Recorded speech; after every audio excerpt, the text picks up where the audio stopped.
Greetings, everybody, and welcome. Oh, dear. I tell you what. Yeah, Alex, before I do absolutely anything else,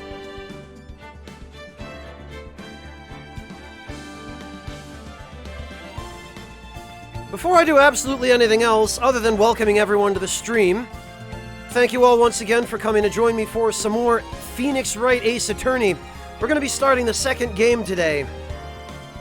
But before I get to that, I want to thank one of my closest and oldest friends, Miros1985 down there in the chat, who, while I was sleeping overnight last night, decided he was going to drop 125 sub nuke when I wasn't even here to flip my shit about it.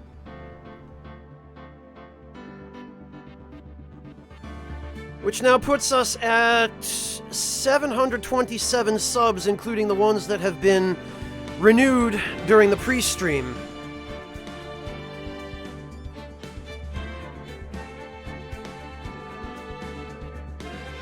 So thank you, Miros. I know you don't want me to spend too much time dwelling on that, so I'll just say thank you.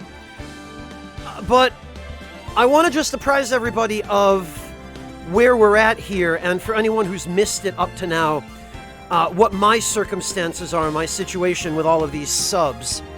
So the deal is, I am working toward renegotiating my contract with Twitch in order to hopefully secure a more favorable revenue split, but specifically one that will enable me to actually live on earnings from Twitch and do this as a full-time job. Because it's something I've always wanted to be able to do ever since it first occurred to me that it could be done. And I want to be able to be here more often for all of you, and to be able to spend more time hanging out and interacting and streaming and playing games for and with my audience. Now, in order to do that, the eligibility criteria for renegotiating your revenue split with Twitch as a partner, as I was told by Twitch partner support last time I spoke to them, was you have to have more than 500 subs consistently for 2 months. We are now, I believe, exactly 1 month into that. So I need to maintain more than 500 subs total for probably the next 30-ish days. Now, about 30 days ago, maybe a little less, I seem to have done the math wrong or something, but about 30 days ago, a number of people were incredibly generous and threw enough gift subs at me in the space of 2 days to put the channel above that 500 mark. And thanks to everyone's continued generosity, we've kept it there for about a month now. Unfortunately, subs that are gifted have to be manually renewed, and they expire in 30 days. So, since we're just hitting that 30-day mark now, the something like 300 total gift subs that were gifted about 30 days ago are now up for expiration. And if the channel drops below 500 subs, it potentially puts the end goal in jeopardy. So, yesterday those subs started expiring several days earlier than I thought they would. I had worked out that they weren't supposed to start expiring until the 26th and the 28th of this month, but they started, the first round of them, 130 I think, started expiring yesterday. Which naturally put me in a bit of a panic, because I hate having to appeal to people for financial support. It's not my main focus here, and it's not really, it's not something I like to dwell on or spend a ton of time on. Talios, thank you so much for the resubs, speaking of which. Well, Circular, that's the thing. I figured I should let everyone know about it as soon as possible, so I posted an at everyone on the Discord yesterday as soon as I realized what was going on. And lo and behold, even before I had started the next stream, people turned out and started throwing sub gifts. And I got home today, checked my Discord messages and my Twitch subscription numbers, and sure enough, a bunch of people had subscribed, but my old friend from high school, Miros over here, decided he was going to just drop 125 gift subs, which brought us from 601 up to 726, and now it looks like we're at 728. It takes Twitch a little while to update that, but I just wanted to bring everyone up to speed on that so that everybody now knows that we've got another, I guess, 30 days? Maybe a little bit less than 30, because I don't know how Twitch calculates it, if it's exactly 30 or if they adjust the number of days of the sub based on how long that month was. I'm not clear on that. But since I believe in transparency, and it is my top priority to be open and honest with all of you, since you guys are the entire reason why I'm here, I felt that I should update everyone on the present circumstances so that nobody feels at this point as though there's a desperate need to start throwing tons of subs at me right now. I certainly appreciate them and will not turn them down, but I want to let you all know that that Miros really came charging in as the cavalry here, and as often as I possibly can, Talios, yeah, because obviously I have to maintain the sub number, and more to the point, I enjoy doing this, and I want to be here for all of you as much as I can, but right now, this is just a part-time gig for me, because unfortunately, on its own, it's just not enough to pay the bills and enable me to continue living just by doing this alone. So, I just wanted to bring everyone up to speed on where we're at now and let you know that if you are planning on making any kind of large contribution, at this point, probably it would be best to save it for at least the next few days. We had some fairly significant gift sub days after the big couple of days at the end of last month. We had one day that was, I think, 130 total gift subs, and one day that was 180. The 180 will be expiring tomorrow, but thanks largely to Miros, we are covered for that now. So we'll still be above 500 even when that happens. But over the next, I think, week and a half, there'll be, I think, a day of like 20 or 30 expiring. There'll be another couple of days of 10 or 15 expiring. So don't rush if you were thinking of doing anything like that. Just to let everyone know, as with the best of the information I have available to me, what's going on. Anyway, enough about that. I've covered that. That's done. It's time to play some Phoenix Wright.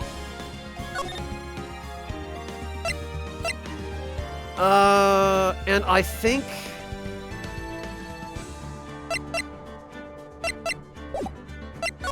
we have to select new game, because I guess I had thought originally that this trilogy, the Ace Attorney HD trilogy on PSN, was just all three games mashed together into one gigantic, long, continuous series of cases, but I guess that's not how it works. I guess it's still... Oh, Circular! Circular, what did I just say? Circular, thank you so much for the 5 gift subs. To Only Shallow, C. Croxwell, Rete85, Jonas, and PS2 Girl. Seriously, I appreciate that. And Neo Shadow, thank you so much for a gift sub to... Oh, Christ. Why do people choose usernames like this?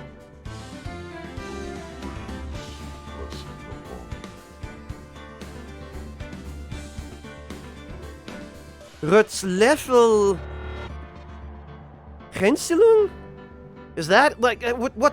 I don't even know what that word means.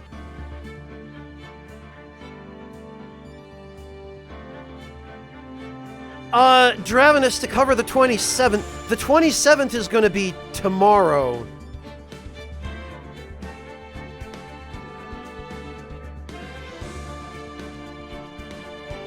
I'm just going to call you Rotz, if that's alright with you. I figured it was probably some kind of pun. German is effectively a second language for me, and I speak it well enough to get by, to communicate in a professional setting, but that one hurts my brain.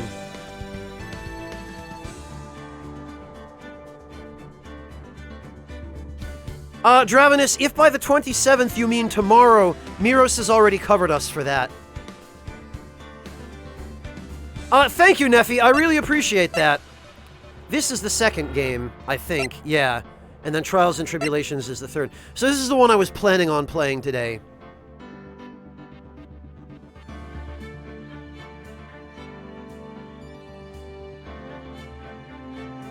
Well, Decoy, all I've learned to do at this point is just duck and cover.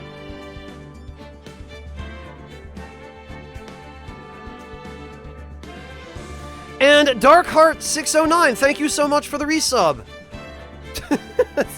Hold it, this is a sub. Yes, Keyworth, but I was raised in America. And my parents refused to speak German to me because they wanted me to integrate into American culture. This is a problem I've had with my entire family. My mother's side of the family comes from Ukraine, and her grandmother is the last generation in that side of the family to speak either Ukrainian or Yiddish, because she refused to pass it on to my mother because she wanted my mother to be able to integrate into Western European society. And it's that whole attitude of, no, we don't like the culture that we came from. That's the old culture. We want to leave that behind and start a better life. Screw our family identity. The hell with that. It pisses me off so much.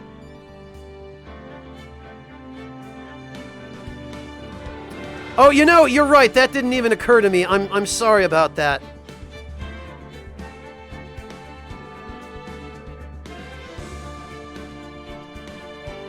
I won't call you Rotz then. So Keyworth, I ran into all kinds of problems where when I was growing up, my parents refused to teach me any German.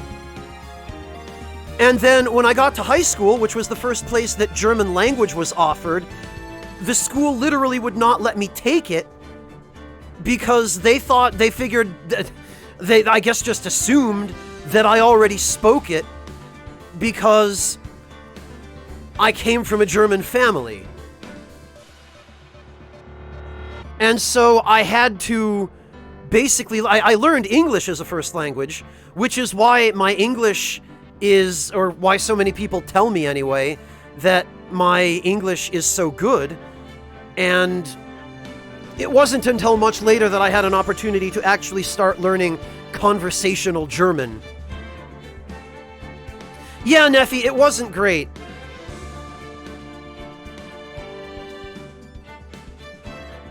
And I actually wasn't the only one in my school who had that problem. There was an exchange student from Germany, a girl who I think started her exchange when I was in 10th or 11th grade. And she also tried to take German at that school, and they refused to let her take it for the same reasons.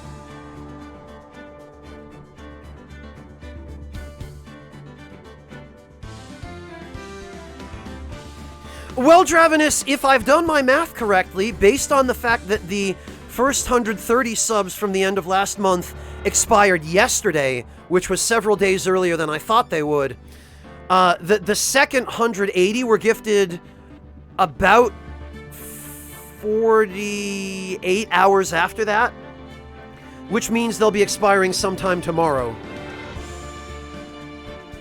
Yeah, Keyworth, it's because I was raised in America. I grew up in Connecticut from around the time I was about 4 years old. My parents and I moved from Dresden to Connecticut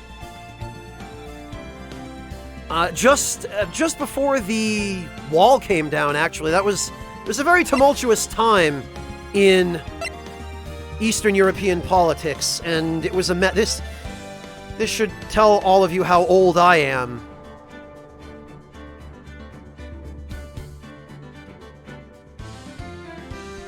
Yeah, Monotone, some schools are just dumb like that. Some administrators just get it into their heads that it's a good idea to discriminate against students on a cultural or ethnic or just a basis of personal background.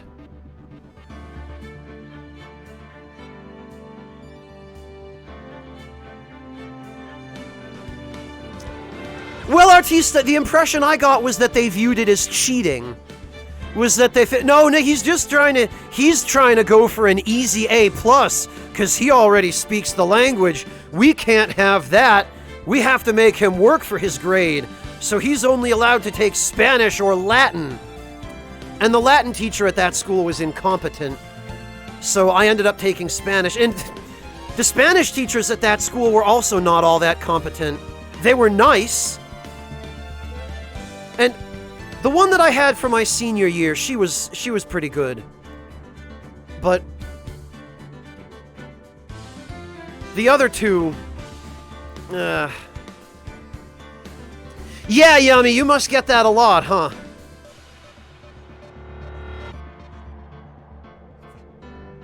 Thank you.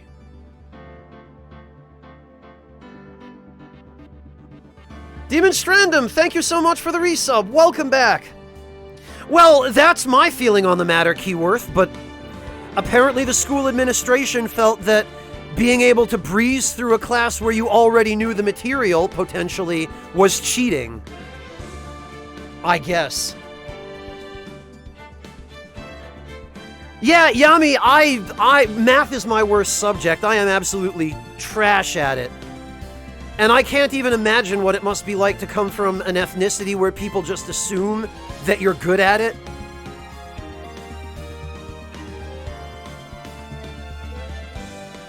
That's gotta suck.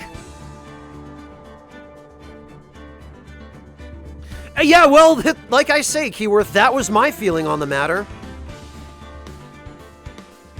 I mean, if I already know the subject, what's the harm in letting me practice it a little bit, right?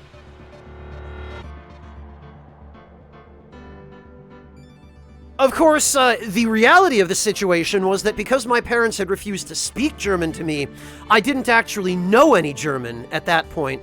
Or, you know, I had what little I had carried over from having spent the first 4 years of my life in Germany. But then, after my parents refused to speak it and they insisted on using English after that, which it did serve the purpose of helping me become more proficient at English as a kid and help me to relate to my peers. But there's no reason they couldn't have done both, you know? Especially as a kid, that's the time when you're supposed to be able to learn language. And like then, my mother had the audacity, she would read books to me in French. And it never occurred to me to question that until I was older. But I was like, well, wait a damn minute here. You refuse to speak German to me, but you go out of your way to emphasize English, and then you turn around and you read books and you sing songs to me in French. What are you really driving at here, Mom? What's your angle? What are you trying to do here?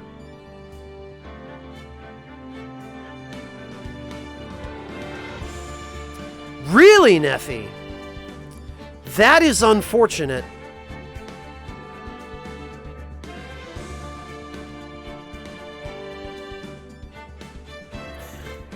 Seriously, Demonstrandum, I can't wrap my head around what they were thinking.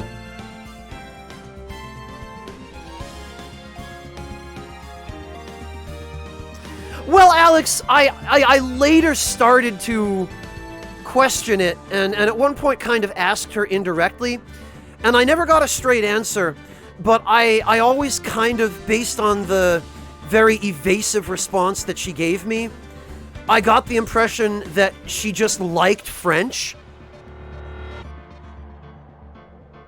and just wanted to hear me speak it a little bit. But then, of course, she herself wasn't actually fluent in it, And so I never ended up learning French either. I've, at this point, lost or forgotten what little I had from the songs she used to sing me and the stories she used to read. So now I ended up being stuck with English, and then I had to just start learning German on my own as a second language well into my late teens. Really, Keyworth, if you don't mind my asking, what's your native language?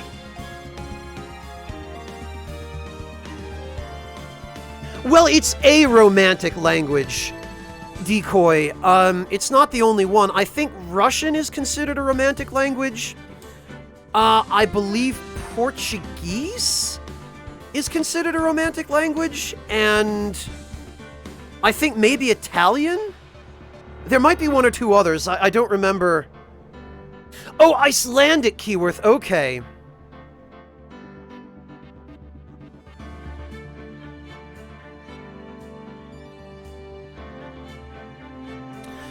That was more on my father's side, Locarmo. Although I guess in my mother's case, since her family had come from Ukraine, they kind of experienced similar things thanks to the USSR. But if you're talking about the German national guilt, that's my father's side. His father, my grandfather, was a tank commander in the 56th Panzer Corps in the Wehrmacht.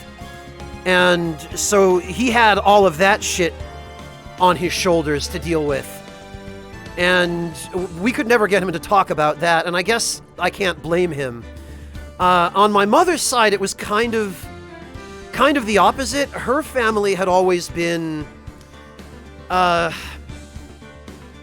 family had always been... Her father was a member of the Irgun. And I probably not too many of you will recognize who the Irgun were, but they were an Israeli freedom fighting group during World War II. So he was involved in all of that. He actually was a fair bit of the inspiration behind why I have always been fascinated by the intelligence community and careers in that field. Well, Keyworth, the Nordic languages in general do.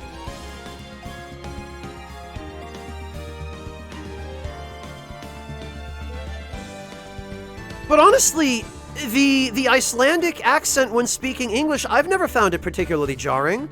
Certainly no more so than the German accent while speaking English. I mean, I can't fault you for being self-conscious, Keyworth, because I know that a lot of people who have noticeable accents in a language that is not their first language try very hard to erase those accents. I get that. I genuinely understand, but... Oh, Dravenus, thank you so much for gifting a sub to Phoenix FH. Really appreciate that.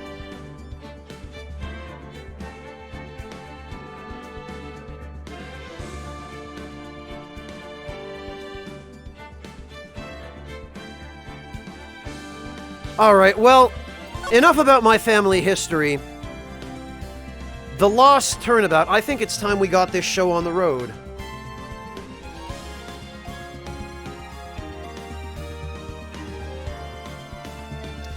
Well, Keyworth, and I think Iceland has only recently started to be really recognizable on the world stage. My mother really likes vacationing in Iceland, actually. She's been there several times on vacation because she just really enjoys the scenery and the culture. Although she's always complained about the food, but...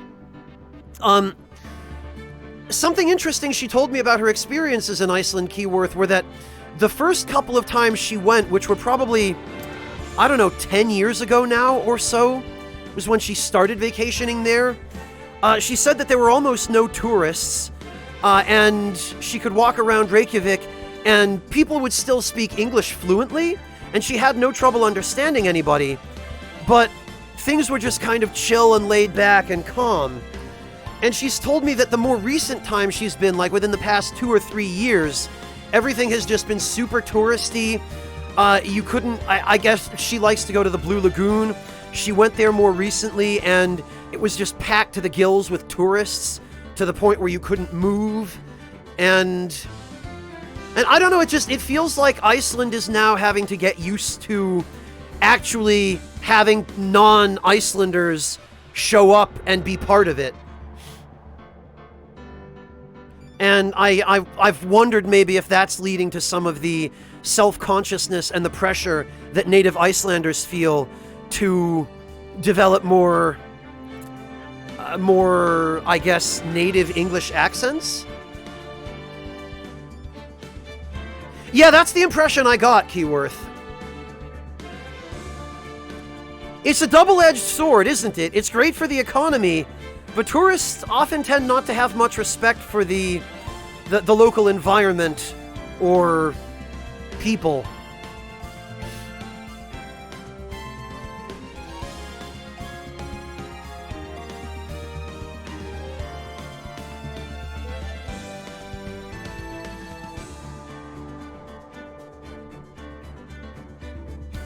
So I can appreciate how that might cause trouble.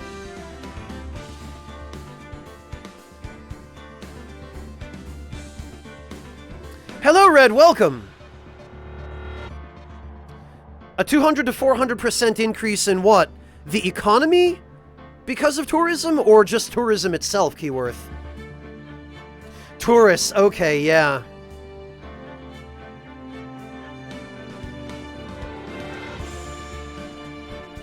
Well, if it's not one group, it's another, right, Ryuji?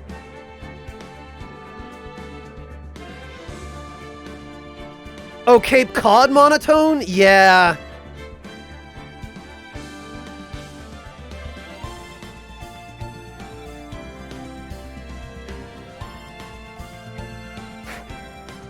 Yeah, it's becoming a popular destination, Keyworth.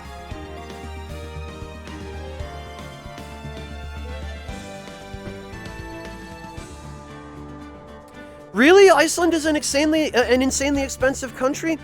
Actually, Keyworth, I remember my mother complaining about that.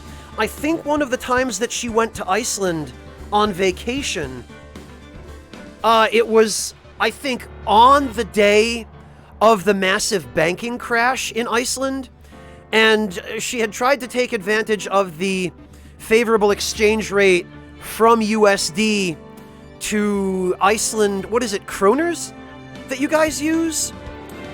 And when she got there, the banks refused to give her the exchange rate after the crash. They absolutely insisted and would not take no for an answer on giving her the pre-crash exchange rate. So she was quite pissed about that. Krona, okay, gotcha.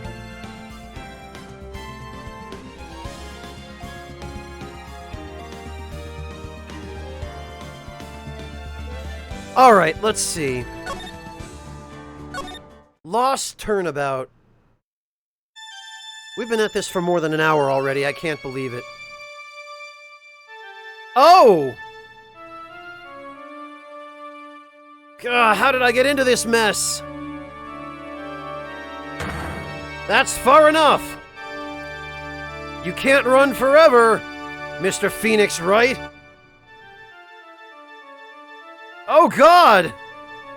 It's the judge! What? What have I done wrong? I cannot allow you to go on like this. Huh? But I'm just a simple defense attorney. Silence! You are no longer worthy of your title. Jesus Christ! Wow, we've gotten off to a rolling start here, haven't we?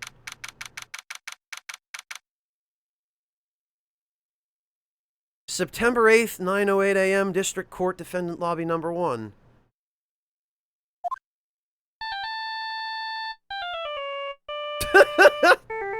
Oh. Wow.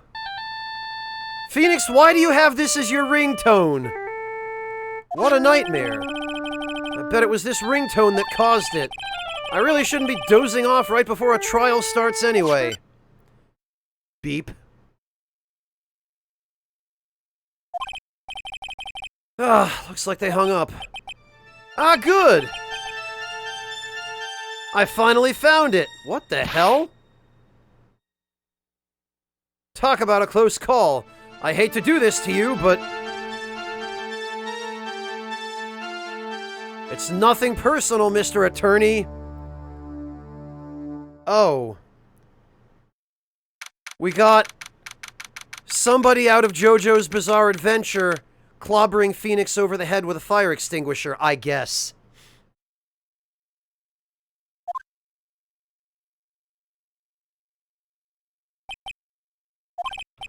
Ouch, my head, it's throbbing.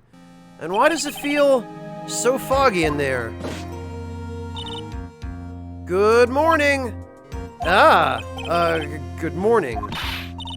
What's wrong? You don't look well. People are at their best first thing in the morning. Where's that fighting spirit? Bullshit! People are at their best first thing in the morning. That's when I'm at my worst. I don't know about the rest of you, but... anybody who can get up at 4:30 a.m. and be at their best by 6 is not a real person. They're a robot.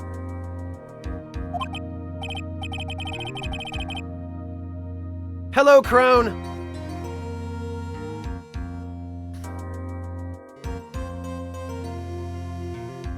Sorry, but can you please turn the cheeriness down? Yeah, damn right. Turn that cheeriness down.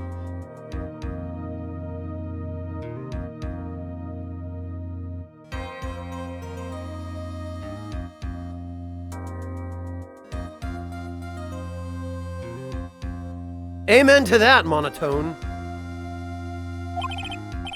My head sort of hurts.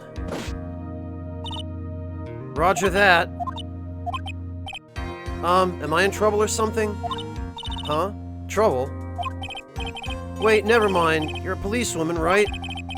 Thought maybe I had done something wrong. What are you talking about? I'm the one in trouble.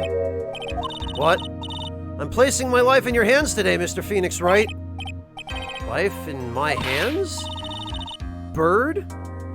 You promised me. You said you would prove that I was not guilty. Not guilty?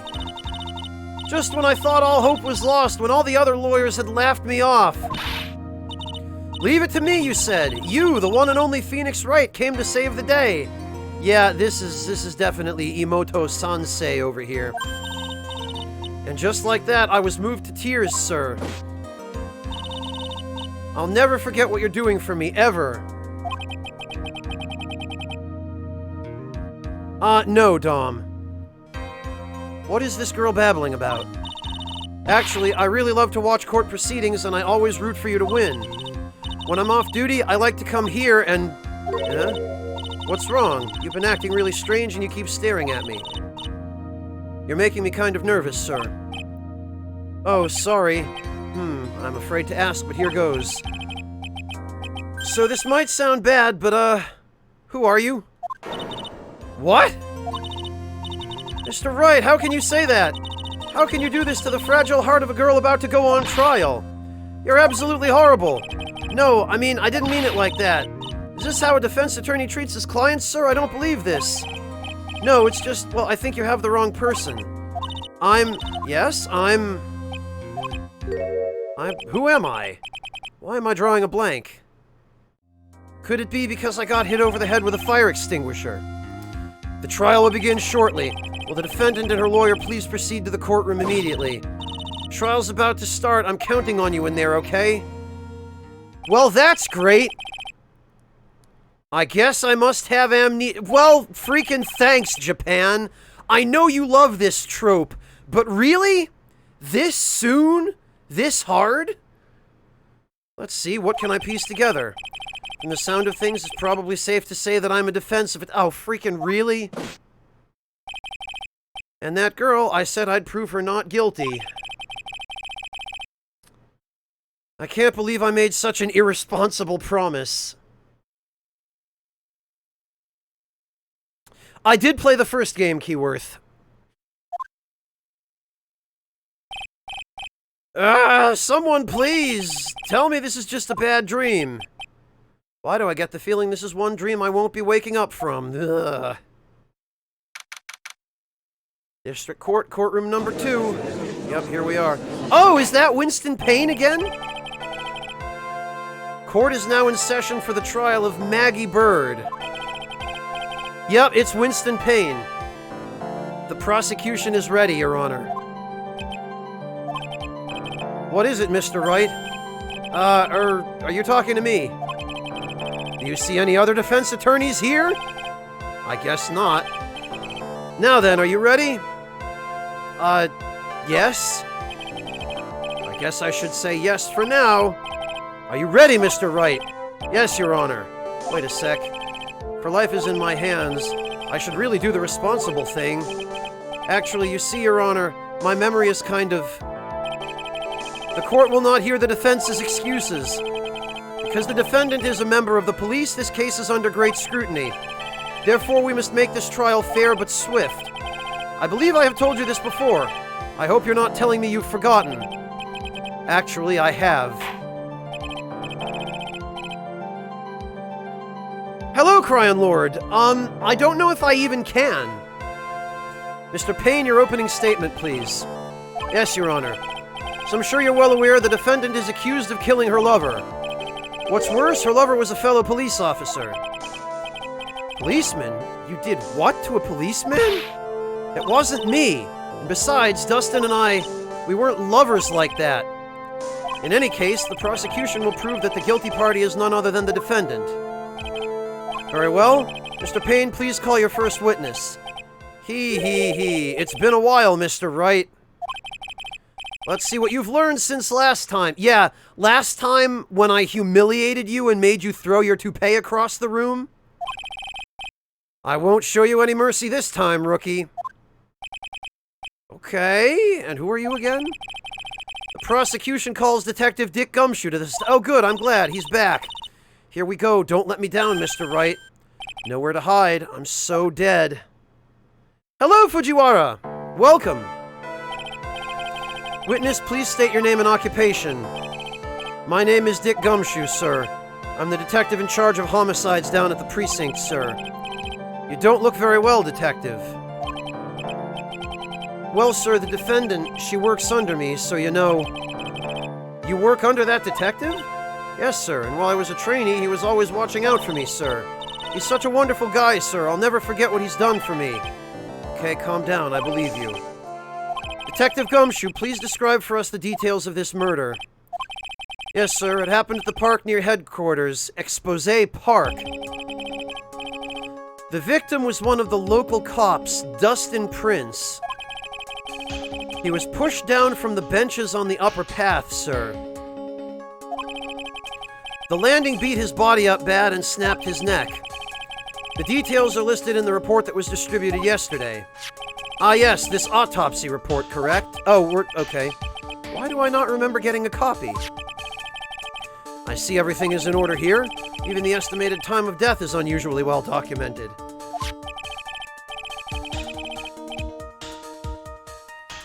The victim's watch stopped from the impact of the landing, sir. The results of the autopsy confirmed the time of death. If I may, Your Honor, the prosecution would like to submit this photograph. Very well, the court accepts it into evidence. The victim fell from the walking path above. Now then, I recall at yesterday's preliminary hearing, a very important piece of evidence was brought to our attention. Yes, Your Honor. Yes, sir. Yes, I guess.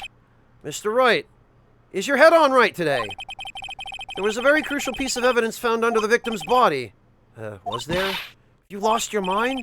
Well, actually, it's just nerves. Give me a second. What? How can you talk like such an amateur? I thought you were a pro, sir. All right, sir, I'll help you through this. At a time like this, maybe you ought to take a glance at the court record. Court record, yup. Info about evidence and people involved with this case are all listed there, sir. Yeah, okay, we know how the court record works. You really know what you're talking about, don't you? It's too bad I'm a cop, right? Just think, I could totally be a legal aid instead. Mr. Wright. Yes, Your Honor. Court is in session. Save your chit-chat for later. Sorry, Your Honor. Well, I guess I'd better check the court record and see what I can find. Was it again the R1 button? All right, Mr. Wright, let's see if your notes are in order. I found this in my pocket, but I don't know what it means or how it got there. Great.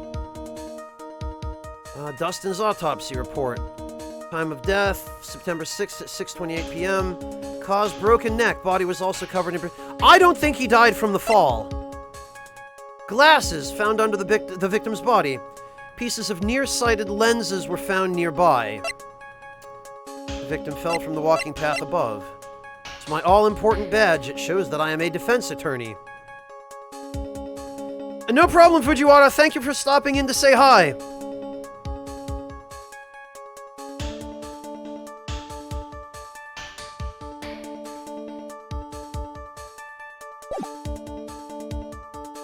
Okay, what was the piece of evidence found underneath the victim's body? Glasses. That's simple, Your Honor. A broken pair of glasses. That's right. The victim grabbed his killer's glasses as he was being shoved, sir, and held onto them as he fell. Hey, why are you giving me the evil eye? Those glasses you're wearing. Ugh. Yes, this is my spare pair. But these are... glasses they found at the scene of the crime are not mine, I swear, sir. You sure about that? Look, it was a coincidence that on that same day I accidentally stepped on mine. Coincidence, she says. Irk. Hee. Your Honor. I have further evidence to present. Oh, you have more. This evidence is very decisive. Very well, let's hear from our witness about this evidence. Testimony time. There's something even more incriminating than the glasses under the victim's body, sir. During his date, the victim was pushed from the bench area, but he had managed to write the culprit's name on the ground where he landed. I don't like saying it, but it was clearly the defendant's name, Maggie. So I love how they always assume that it's the culprit's name that the victim writes, and not, oh no, Maggie, I'm dying, I better write your name because I love you or something. With this piece of evidence in the glasses, it's hard not to say she's the culprit. This is a picture of the writing, Your Honor. Why, this is... Yes, I can see her name is clearly written here. The prosecution would like to submit this picture. Understood. The court accepts it into evidence. Crime photo 2. As if the glasses alone didn't make you look suspicious, the victim even wrote your name as clear as day on the ground. But I already told you, those glasses aren't mine. And how do you explain his dying message? It's a conspiracy. I'm not guilty, sir.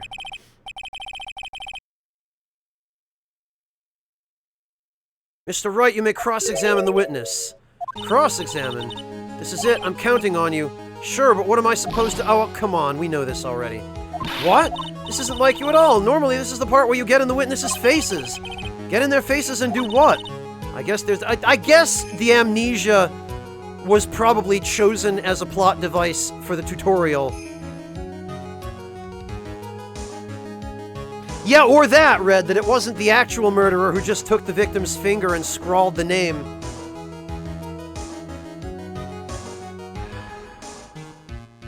Hey, Levitz! Okay, I'm going to lend you a hand.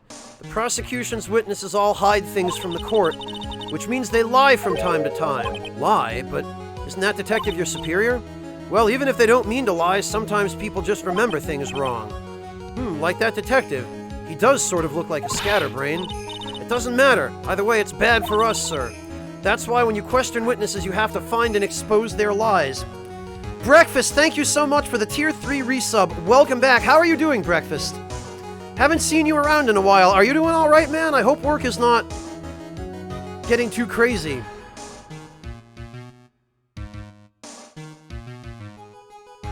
That's why when you question witnesses, you have to find and expose their lies.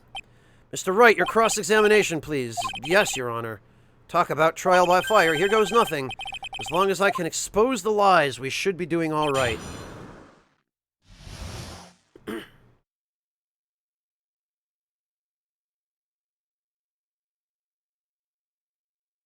All right.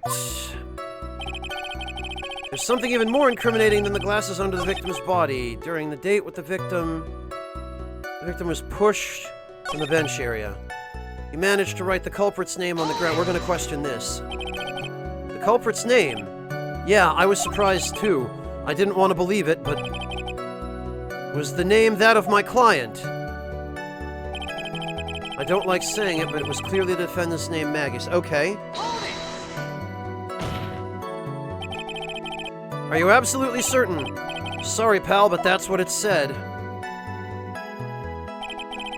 This is a picture of it. No matter which way you look at it, it still says Maggie. He's got a point. Hey, hold on, huh? Don't hummy. I know the picture says Maggie, but now that she mentions it, something does feel kind of off about this picture. That's how you know you found a contradiction. Now hurry up and present some evidence. So that's what spotting a contradiction feels like. I better check the court record again. Okay.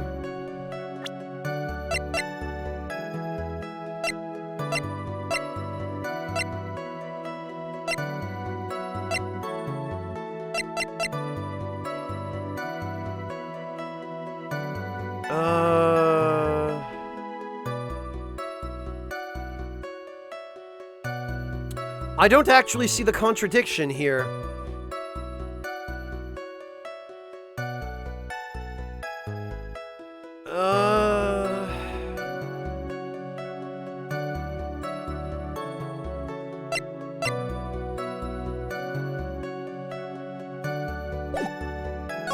Okay.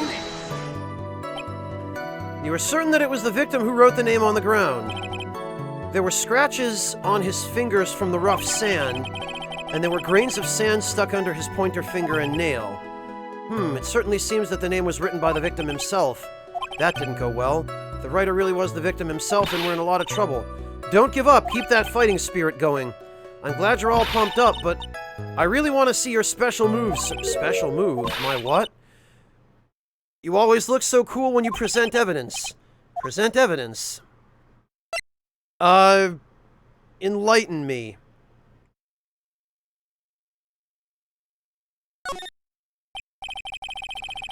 About this presenting evidence. Okay. You're listening to a testimony, you can compare it with the court record. If you do that, you're sure to find contradictions in the witness's statements. Contradictions? Well, there are many reasons why a testimony might contradict the evidence. The witness might be lying, or maybe they're just mistaken. And? You still have no idea what I'm talking about?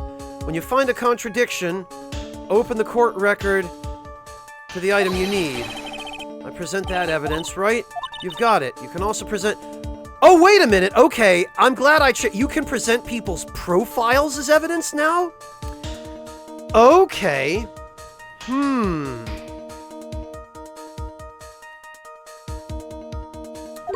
Okay. That's new as of this game. With so many items, make sure you present the right thing. Sounds complicated, but I'll give it a try. You're pretty good at this. Wow, being praised by a pro, I don't know what to say. Okay, Decoy. Alright, so wait a minute.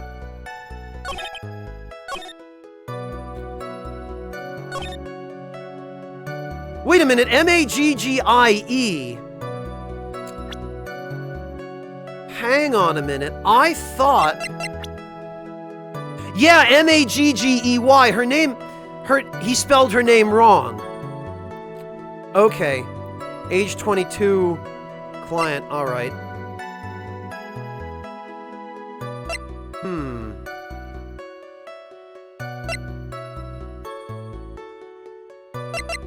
Okay, so I guess maybe I'm supposed to present her profile.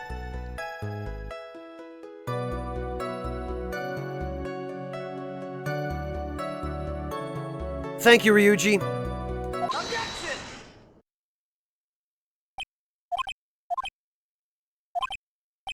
What is it? What's come over me? Without thinking, I just blurted out objection. I yelled it at the top of my lungs, finger outstretched, ready to take on my opponent.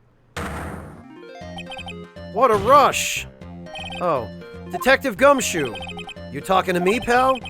Please state the defendant's name for me.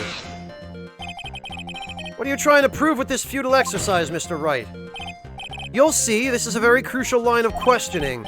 Actually, Mr. Payne, you can answer. The defendant's name, if you please. Where is this ridiculous question coming from? Oh, now he's sweating. The defendant's name is Maggie Bird. I think someone needs to check the court record. What? It says right here that it's Maggie Bird. Ah! Looks like the bird caught the cat nap. Oh, Phoenix is back. What's going on here?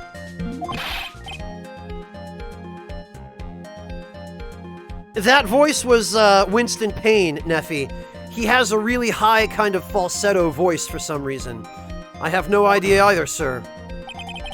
As you can see, the victim did indeed leave a name, Maggie. However, the defendant's name is actually spelled M-A-G-G-E-Y. This is a blatant contradiction of facts. Oh, how about that? I hadn't even noticed. But maybe the victim didn't know how to spell her name correctly. What?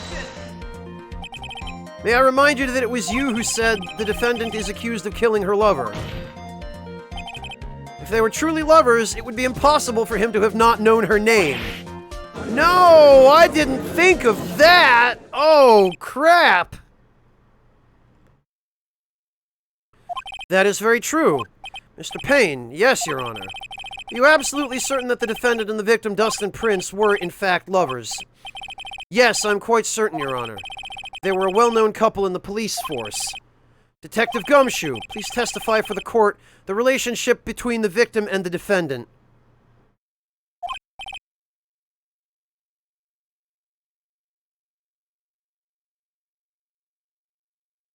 Ouch, Neffy.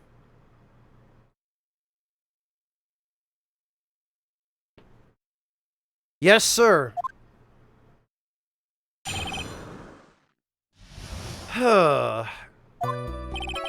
Officer Prince and Officer Bird had been going out for about half a year. Sounded like they were even talking about marriage. The day of the incident just happened to be the victim's birthday, sir.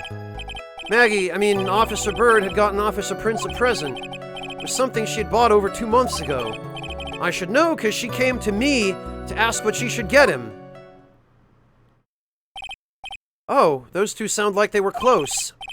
Nevertheless, tragedy struck. Yes, I see. You may cross-examine the witness, Mr. Wright. Okay, well...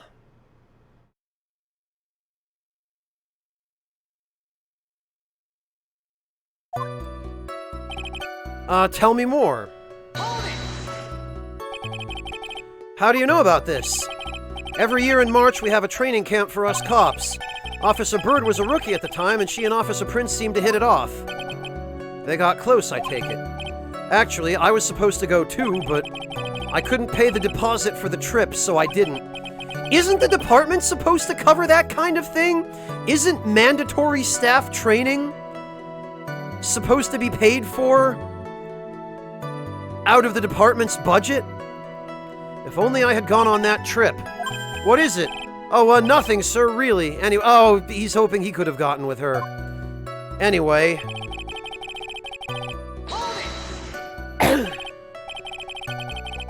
Marriage? But wasn't the victim 8 years older than her? Yeah, so? My last girlfriend was, how much younger was she? She was... I think she was about 8 years younger than me, actually.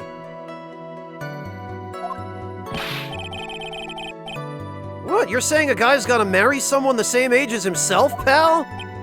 No, that's not what I meant at all. Detective Gumshoe and Dustin were only a year apart, you know?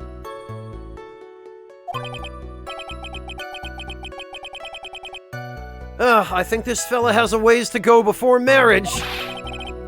Mind your own business, pal.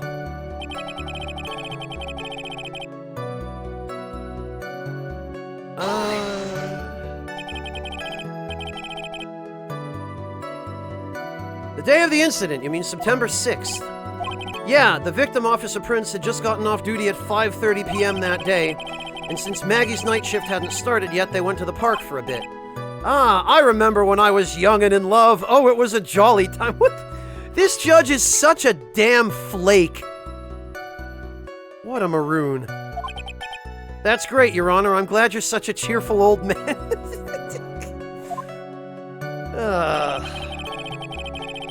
Got an Officer Prince a present. You seem to know a lot about the Oh no, Stormy One. This judge is totally an octogenarian. He is totally a few years from retirement. Hello, Denim. Speaking of which... not usually, Old Red Crow. No, it's considered, improper conduct. You have to remember this is a game. And almost all of the dialogue in this game, although it is embellished with a certain amount of actual courtroom jargon for the sake of immersion, the writing is still very much for entertainment. 8 generations read, or 8 decades. Octogenarian is someone who is 80 years old, or thereabouts. Mojo, thank you so much for gifting Denim your first gift sub. I really appreciate that. Good night, Soaring Spirit. Thank you so much for joining us. Have a good one. We'll catch you next time.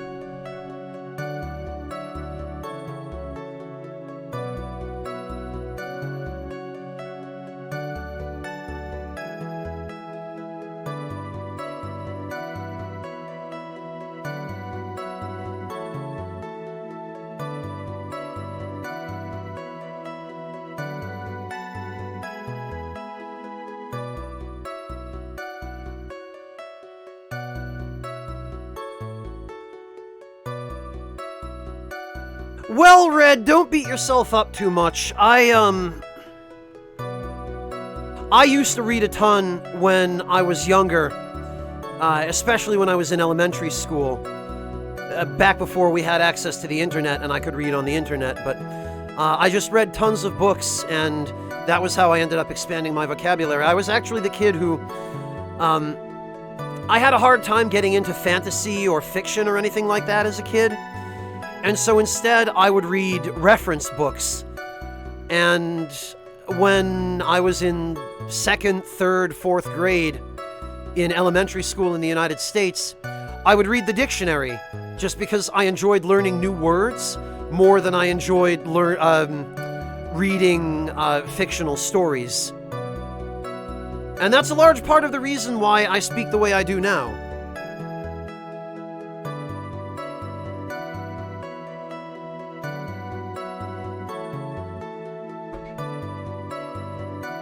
Then the internet happened, and it's been a long time since I picked up a physical book, I'll say that much.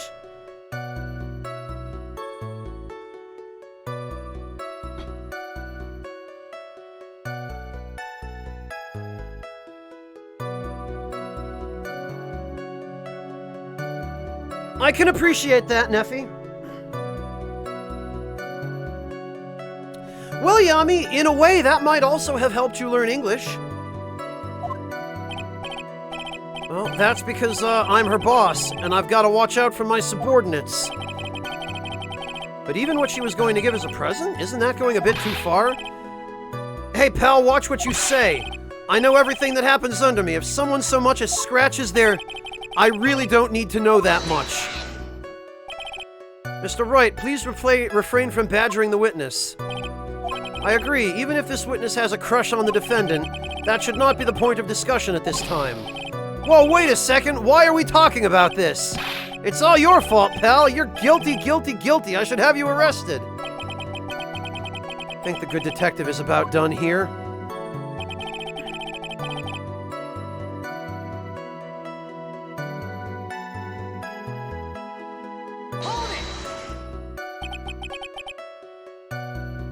Over 2 months ago.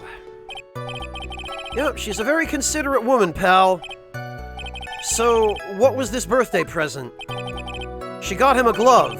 A single glove? Why would she only give him one? Actually, Your Honor, the glove in question is a baseball glove. Oh! Oh, I see, a baseball glove. Officer Prince was a huge baseball fan. A baseball glove, Okay, yeah, this might be important. Just now, I believe you said that the present was something she had bought over 2 months ago. Yeah. Are you saying she bought the glove at a store that far in advance? Nah, nothing like that, pal. Then what is it like? She ordered it. It was custom made. Custom made? The glove was custom made. Yup, that's what I said. So the glove was custom made. Your Honor, I really don't see how this glove is related to this case. Yes, it would seem there is little relevance. What do you think, Mr. Wright? Do you think this glove is really relevant to this case? My immediate instinct is that it is, yes. Because it may contain some information that enables us to prove her innocent, so yes. I don't know where this will lead me, but... Of course it is relevant. That glove is the key to this whole case. Oh, I wouldn't necessarily have jumped to that conclusion. Yes, bluffing to the max. Now this is the Mr. Wright I know. I'm so happy you're back, sir. I was wondering how long it'd take. This is great. Pressing people. It feels like I've done this before. As if I used to do this to squeeze information from even the most tight-lipped people. Very well, if you were that convinced, then let's hear some more about the matter. Actually, I brought the glove with me today. And? Why didn't you say so earlier? Hurry and show the glove to the court. Well, I didn't think it had anything to do with this case. And clearly that's why you brought it. Also, why is it yellow? That's not how baseball gloves work. Anyway, this is it, sir. It's, rather yellow. Oh, good! I'm glad I'm not the only one. A birthday present from Maggie to the victim. It was custom made. Just for the record, they love baseball in Japan.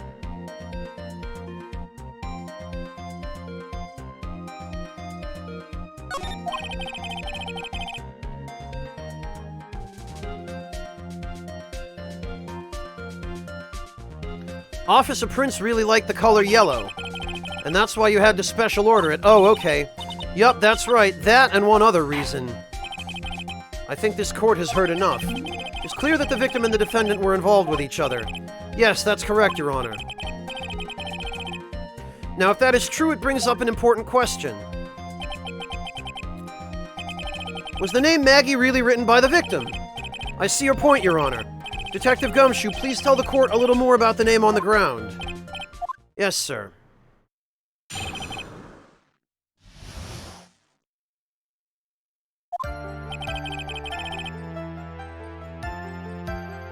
We first looked into the handwriting. Unfortunately, we couldn't confirm that it was the victim's handwriting. Next, we checked the victim's pointer finger. We found that there was sand trapped under the victim's fingernail. There were also scratches on his skin that were caused by him writing on the ground. From this, we could confirm that the victim wrote his name with his right hand. Oh, and the glove is a left-handed glove. Yes, a perfectly logical conclusion. Now then, Mr. Wright, you may cross-examine the witness. Thank you, Your Honor.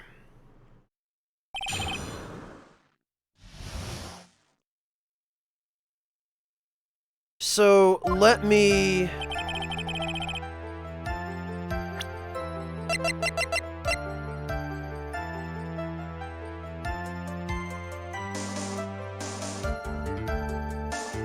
Wait a minute, no, this is a right-handed glove. Ah, damn it! I didn't mean to do that. Take a look at this, that's the glove, right? Did you tell the court what is special about this glove? What's special? Never really thought about it, but... It's really yellow, and that's about it. Yes, it's really yellow, but that is only one of its qualities. Huh? Oh, okay, I accidentally presented the correct piece of evidence. I didn't mean to present it at that time.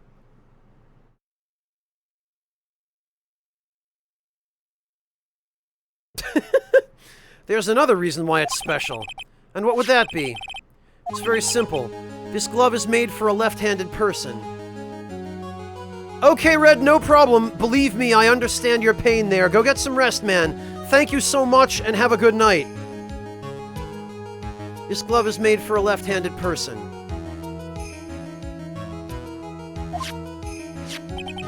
Left-handed? Why, you're absolutely right. This glove is made to be worn on the right hand.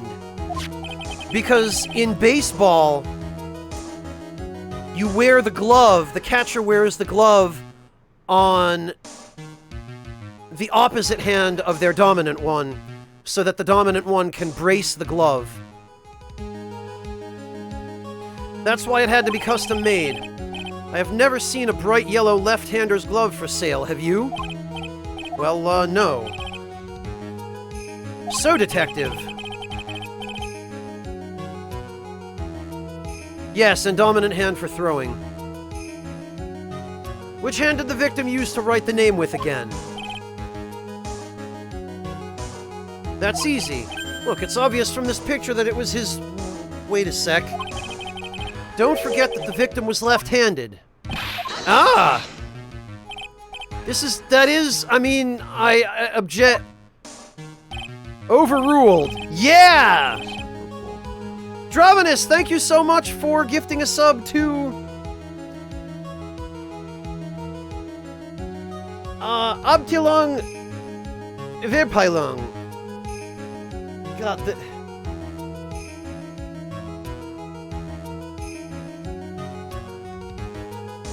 Mr. Wright, I would like to know what your line of reasoning proves. There is only one conclusion that can be drawn. A left-handed person could not have written a message with his right hand. Therefore, the person who wrote the name Maggie could not have been the victim. Order! Order! When you think about it that way, then yes. It's not possible that this name was written by the victim himself. Then that means Maggie is... No, it's not possible! Mr. Payne, yes, Your Honor. The evidence the prosecution has presented has failed to prove the defendant's guilt. In fact, I believe you have proven her to be innocent. No! Alright, you did it, Mr. Wright. Phew. I feel like I can breathe again. Seems that we have reached the conclusion. You did a fine job once again, Mr. Wright. Me, Your Honor. Well, thank you, sir. See, you got complimented by the judge again. You're really good.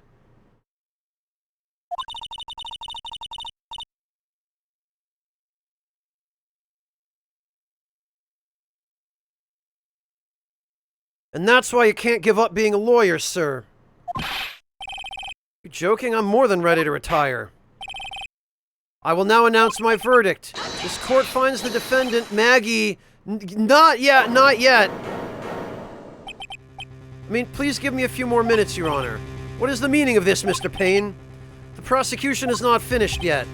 What do you mean? I would like to call our next witness to the stand. What? I don't know, Denham. What? And what did this witness witness? The moment the victim was pushed to his death. What's more, he saw the very face of the culprit. What the heck? He's trying real hard, Dandy Wizard. Order! Order in the court! I believe a recess is in order. Afterward, we will hear from this new witness. Had a feeling that was a bit too easy. I need more information. I'll have to see what I can find out during this recess. I can't let my guard down. It's only going to get tougher from here. Court is adjourned for recess.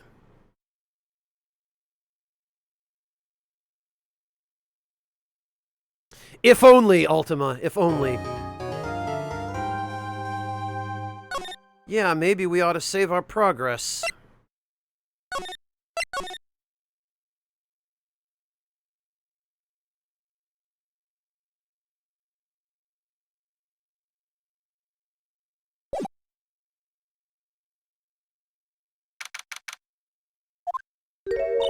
Amnesia? I can't believe my lawyer's trying to defend me in such a state. Why didn't you tell me, sir? I'm sorry I didn't mention it to you. Oh, I know what to do. I heard you can fix something like this with a really strong shock to your All Salt! All Salt, thank you so much for the 5 gift subs.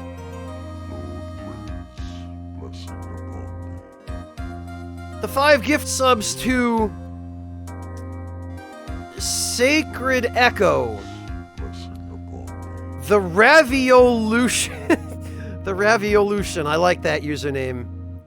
Tony Oni, Dark Doppel, and KKF. thank you so much. I seriously appreciate that. All Salt, that was incredibly generous of you, and I am very grateful.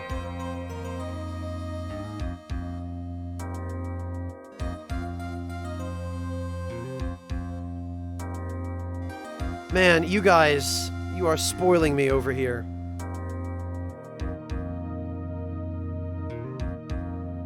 Ah, jeez. Now I think I need a breath. The stream is now adjourned for recess. I need to go play on the monkey bars for a few minutes. This shit's overwhelming.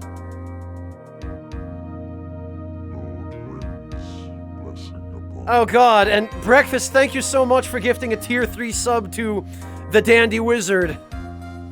Seriously appreciate that. Yeah, Circular, it's the same badge that the police wore in the previous game.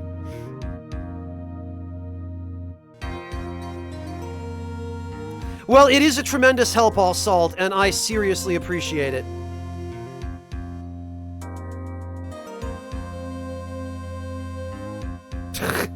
Wow, Ryuji, the name of that clip.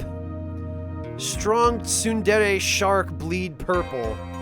Alright, sure.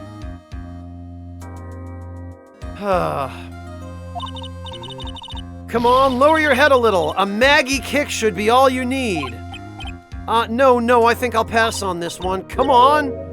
I'm sorry. Whenever I see someone in trouble, I have a hard time leaving them alone. I tend to stick my nose where it doesn't belong and try to tackle everyone's problems. Well, my head's one problem you won't be tackling today. Well, we're here to solve your problem first. We can deal with mine later.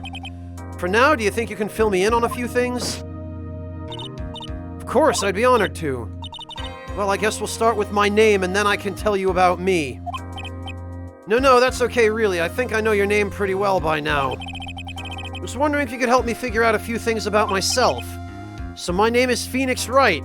What a weird name. I must be a huge loser. This is serious, you really don't remember. I'll tell you what, sir. You can have this back, and maybe it'll help. This is a business card? I got this from you. It's my most prized... But this fangirl over here, with the sparkling Animu eyes...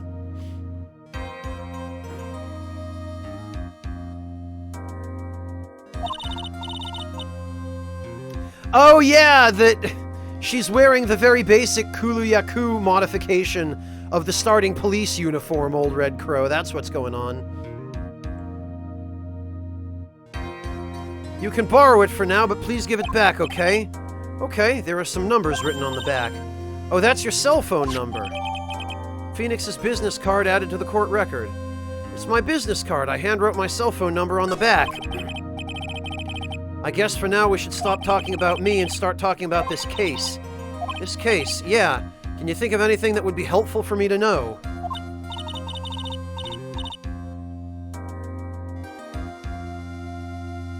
What can I tell you? Nate GRS117, thank you so much for the Twitch Prime sub. Welcome to the Ragtime Lounge.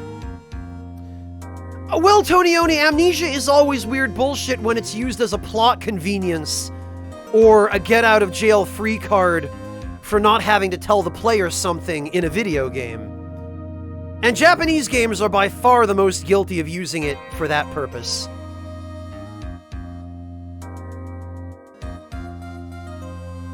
Ah, nice, Old Red Crow.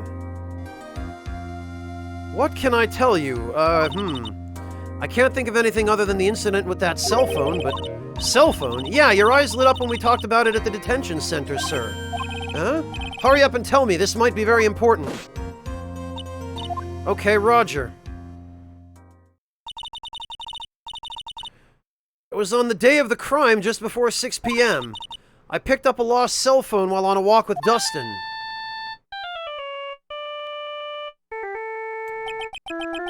Oh, wow. She has the blue badger on her sweater. All of a sudden, the phone began to ring. Beep. Hello?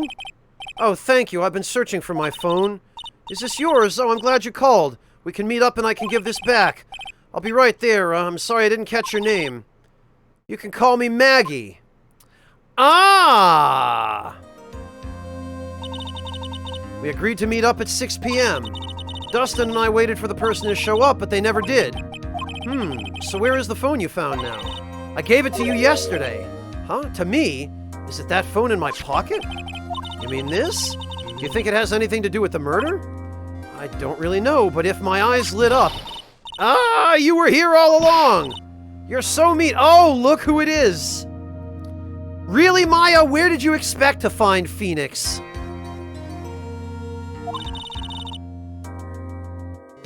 I called you 1,000,000 times, but you wouldn't pick up. When I went to check in the courtroom, everyone had already left. Ah, now who in the heck is this? Let me guess, I'm supposed to know this girl too. Hey, good morning, Maggie. And a good morning to you too, Maya. So, how's it going? Is there a word for worse than abysmal? Oh? What if I said that everything will be fine? That's right, it's Maya to the rescue with the ultra-decisive, super-important evidence. Here you are, Nick, the thing you wanted me to bring.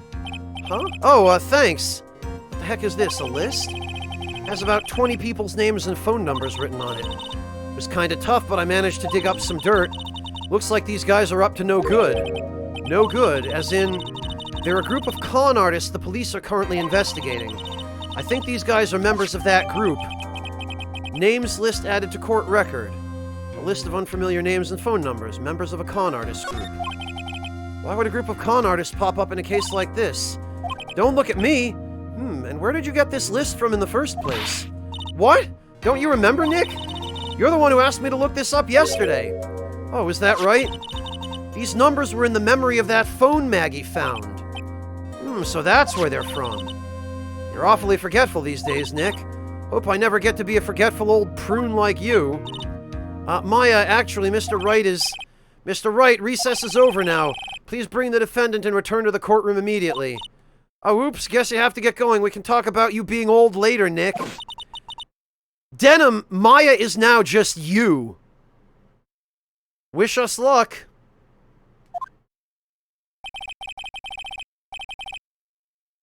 I guess all the pieces, I have all the pieces now, more or less. Yeah, that protagonist hairstyle, Old Red Crow. All the emotos just dig it. All that's left is to put it all together. I'm not going to lose this, I can't. Come on, Nick, better get a move on. Yeah.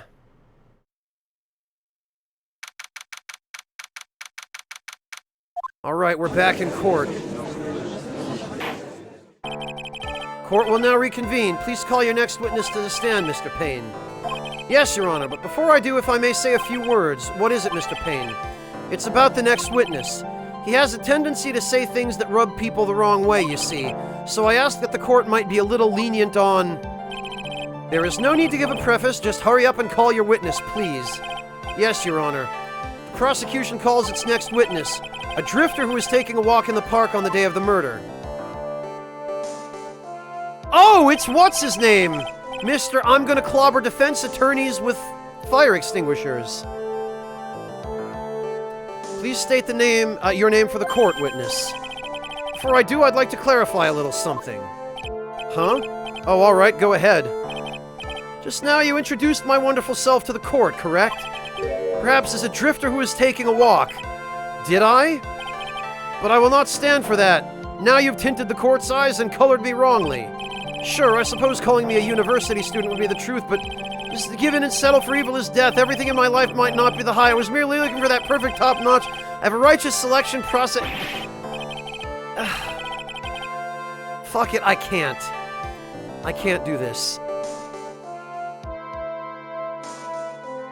Yes, I understand. I'm very sorry. I will be more careful from now on. What is he, a human chatterbox? Ugh. I have to question him? Yeah, well, that just means breaking him down. Fashion, cars, women, glasses, and of course university. First rates only need apply. Breaking him down is just going to be all the more satisfying. This guy is definitely an art student. Ouch!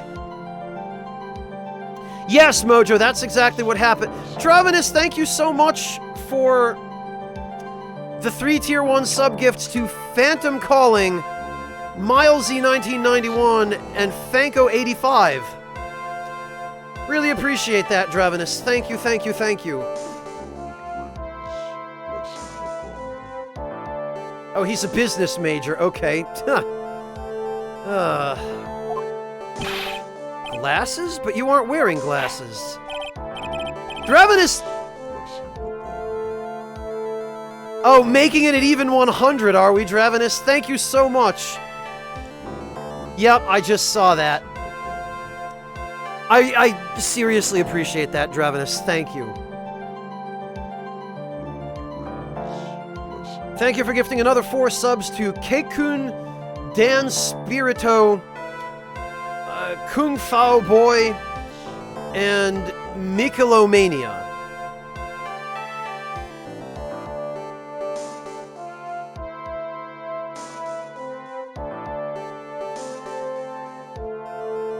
Seriously, Dravenus, you guys, thank you.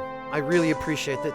This puts us at 752 subs, and we are now at 796 out of 800 sub points.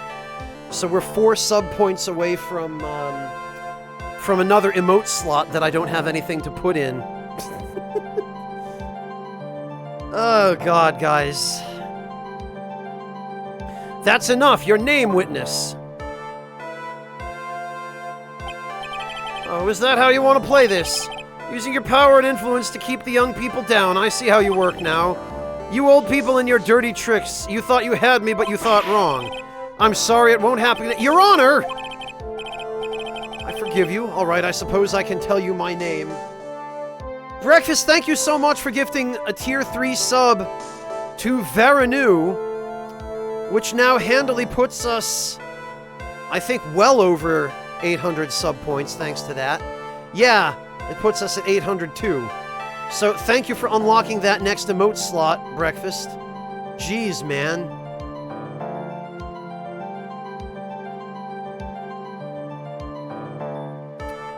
Yeah, Mikelomania, if you hang around here long enough, someone's gonna throw a sub at you. I am Richard Wellington, the drifting virtuoso with a PhD in drifting, i.e. a PhD that you found in a dumpster. If you wanted to, you could call me a university student in transit. Ahem, Mr. Wellington. On the day of the murder, you were taking a, strolling through the park, correct? It would appear that you were attached to that word. If you must, then by all means. But I remind you that I am in no way a prepubescent boy out on a walk with mommy. If you must know, I am... Anyway, please testify to this court what you saw during your walk through the park. See, you said it again, taking a walk. You know, you... What you witnessed will do, Mr. Wellington. Finally, the judge grew some balls. Jeez.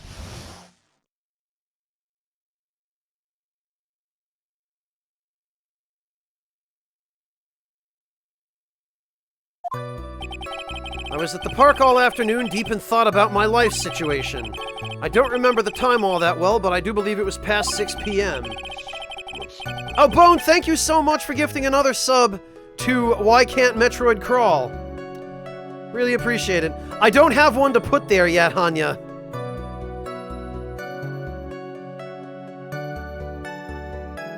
All of a sudden, a police officer falls down from above right in front of my eyes.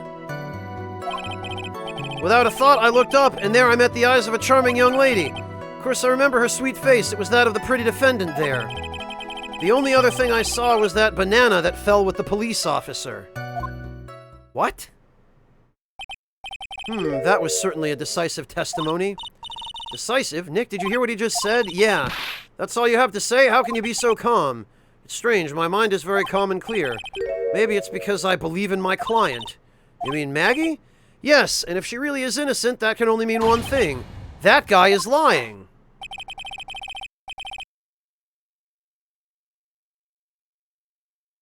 You may now question the witness, Mr. Wright. I'll find out the truth no matter how well you craft your lies. All right.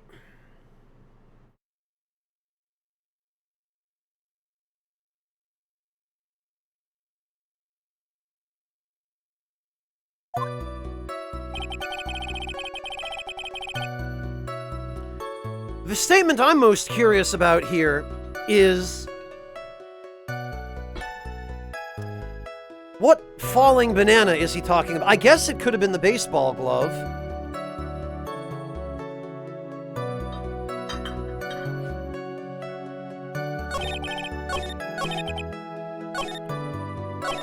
The banana. Yeah, okay. Press. Banana? Well, it was actually more than just one, more like a bunch of bananas. Now, what would a bunch of bananas be doing there? And why would I know such a thing? I'm only telling you what I saw. That's really strange. Maggie never mentioned anything about a bunch of bananas. That's it, Nick. He's got to be lying about the bananas. He could be, but there's no reason for him to lie about there being bananas at the crime scene. And what if it's not a lie? Maybe he thought he was seeing one thing and it was something... yeah, it's an inaccuracy. He could have seen what he says he did. Okay, yeah, I get it. She's right. She's got a sharp mind. I just wish I could remember who she is. Okay, so I bet we have to present... the... Objection!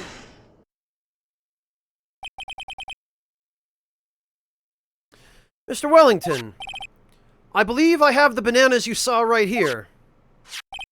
Ah, so you knew about the bananas too. Why didn't you say so earlier?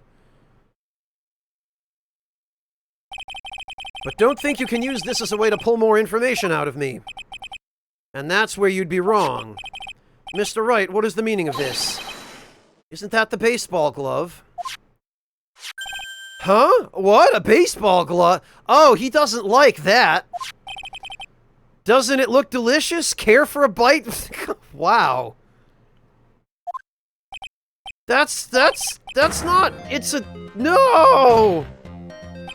Your Honor, I think this proves one very important fact. This guy is a moron. This witness loves bananas. No, because he has bad eyesight, because he mentioned he loves glasses.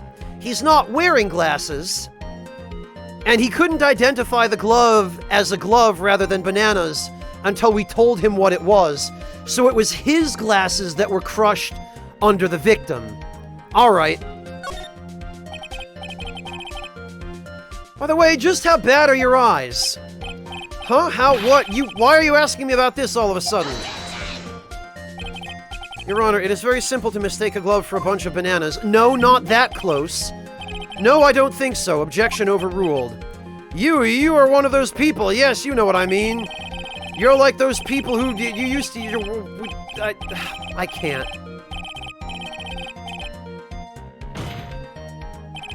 That is why I asked you how bad your eyesight is.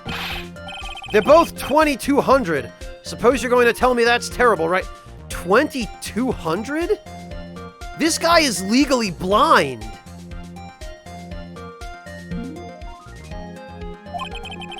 Why are you not wearing your glasses today, then?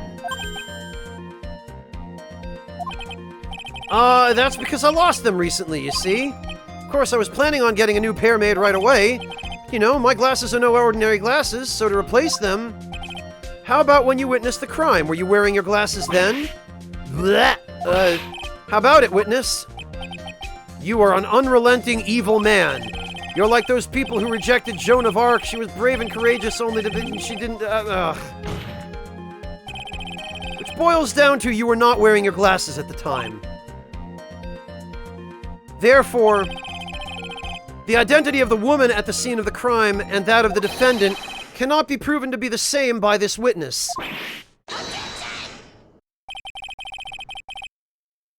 But the height difference was only 9 feet. It was very possible for him to see the face of the culprit standing on the upper path. Witness, please be more accurate in your testimony. Remember, a person's life is at stake. Yes, Your Honor. Now then, please continue with your testimony. Please tell the court what happened next in the moments after you witnessed the crime. The girl on the upper path ran away as soon as she realized I was there. After that, I immediately called the police station to report the crime. It must have been 6:45 p.m. when I made the call. Which is very different than the time of death. They must have a lot of free time on their hands since they showed up within 10 minutes. It looks like he almost strangled himself with that ascot, Old Red Crow. So the person who was on the upper path saw you and then ran away. Yes, that's correct. Which is why even someone without a superior brain like mine can understand that this girl is the murderer. You may now question the witness, Mr. Wright.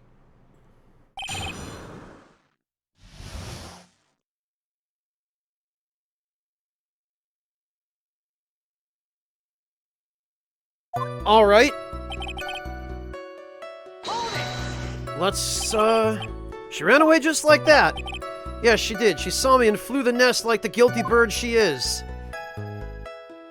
I'm sorry, was that pun too hard for someone who only got a third-rate... Buddy, you're talking about somebody who just exposed a blatant contradiction in your testimony. Maybe you ought to remember your place. Actually, that did take me a few seconds to get. Anyway, if she ran away the instant she saw you, how could you tell it was my client? The witness had already answered that question. You stated that the defendant is the culprit. That doesn't answer the question!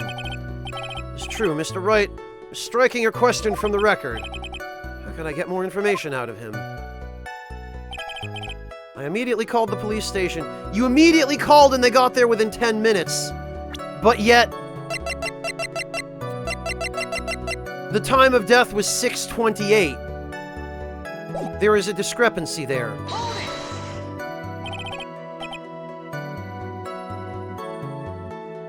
Immediately. As in immediately. I mean, sure, a minute might have elapsed before I did, but that's the duty of every good citizen, or did they not teach you that at your pitiful school? You think people learn about how to call the police in college? Hey, Nick, I think you should take a look at the court record for a sec.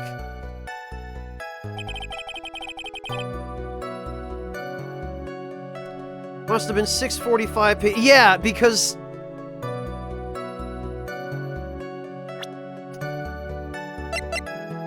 6:28 was the time of death, but he says he called immediately at 6:45. So there was a considerable gap. No, this...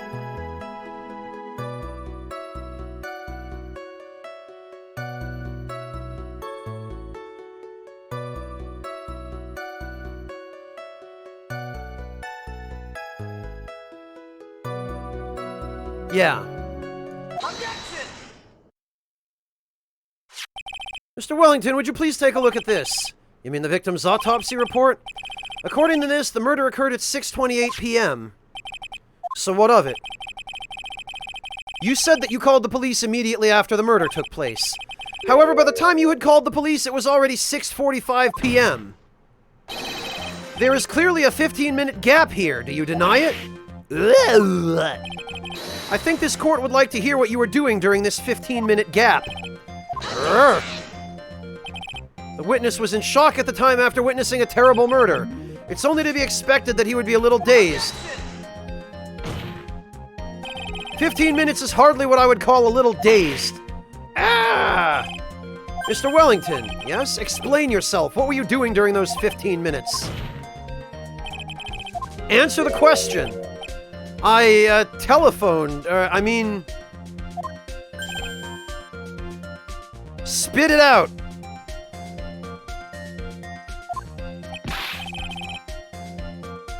I was searching for a phone booth. A phone booth?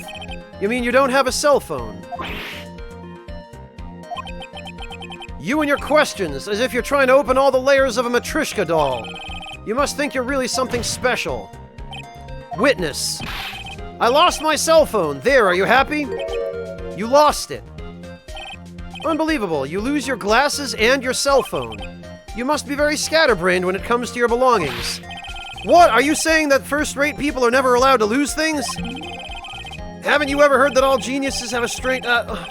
this shit again. I feel like I'm being cheated out of dialogue, but then on the other hand, I don't care what this guy has to say.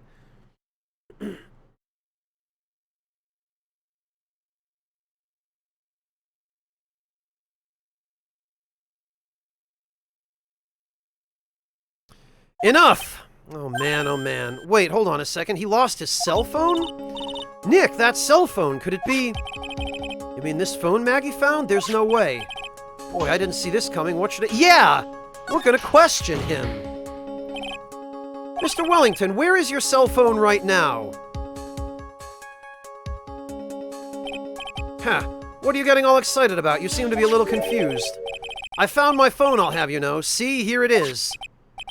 Oh, I see. Looks like he's got his phone. I thought that just maybe this was his.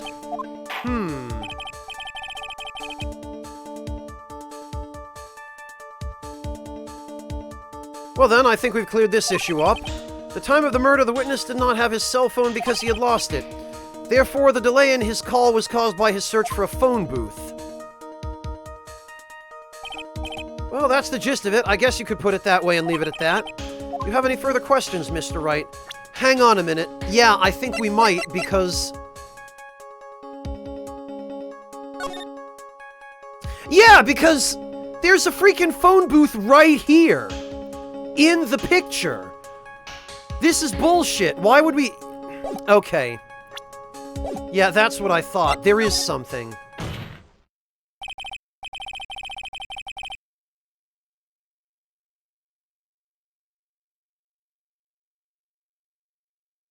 Your Honor, the witness's testimony does not make any sense. I don't believe that there was ever a need for the witness to search for a phone. How dare you! You can't just make outrageous claims like that. You do have some sort of proof, don't you? Well, yeah, of course. This evidence should be good enough, I think. Alright, let's have this proof then. Please present proof that the witness had no need to search for a public phone booth. It's this right here.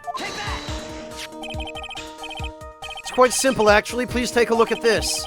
The crime scene photo? Is there a problem with it? Oh, there's nothing wrong with the picture.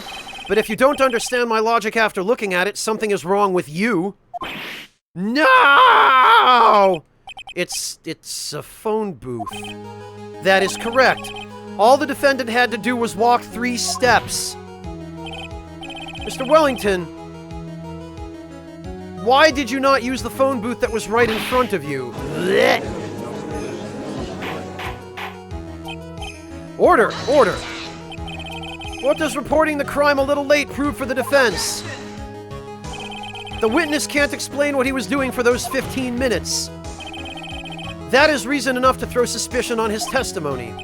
Yes, that is very true. What do you have to say for yourself, witness? Then I bet this phone really is his, Nick. He must have killed Dustin to get his phone back. Maggie said she was going to return it to him. So there was no reason for him to kill for it. And on top of that, we still have the phone she found anyway. But if he wasn't looking for his cell phone, maybe he was looking for something else. Was he? Mr. Wright, yes, Your Honor. Do you have any thoughts you would like to share with the court? Can you offer an explanation as to what the witness was doing during those 15 minutes? Yeah, I believe we can, actually.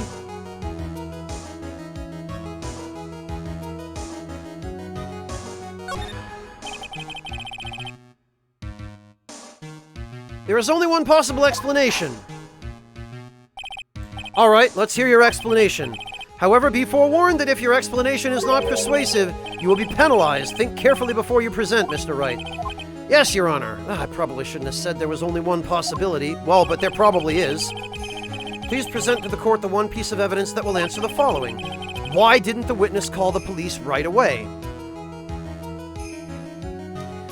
Because his glasses were broken.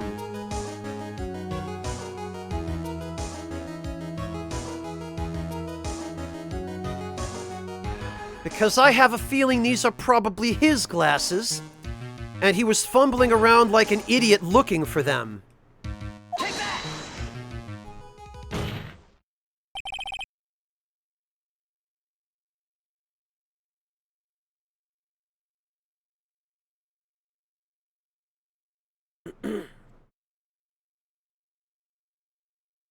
Mr. Wellington. What? Don't do that! You almost gave me a heart attack! These are your glasses, aren't they? Ah! Where did you find... Ah! I believe the court all heard what you just confessed to. that these glasses are in fact yours. I'll tell you where they were found, Mr. Wellington. These glasses were found under the victim's body. Under the victim's body? Yeah, so the murderer had to have been Wellington, because he was the one on the other end of the phone when Maggie talked to him. She told him her name, and he assumed it was spelled M-A-G-G-I-E. He's the one who pushed Wellington. I'm starting to see what happened here. He pushed Wellington. Wellington grabbed his glasses. Wellington pushed Dustin. Dustin grabbed Wellington's glasses, and they broke when he landed. So Wellington was up top when Dustin was pushed.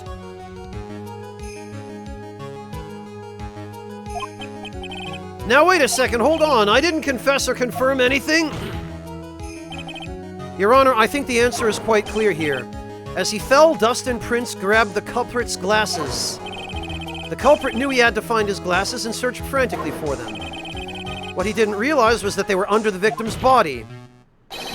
And that is why it took him 15 minutes to make that call. Mr. Wright, are you indicating that the witness was the real murderer? Of course, that is precisely what I am doing.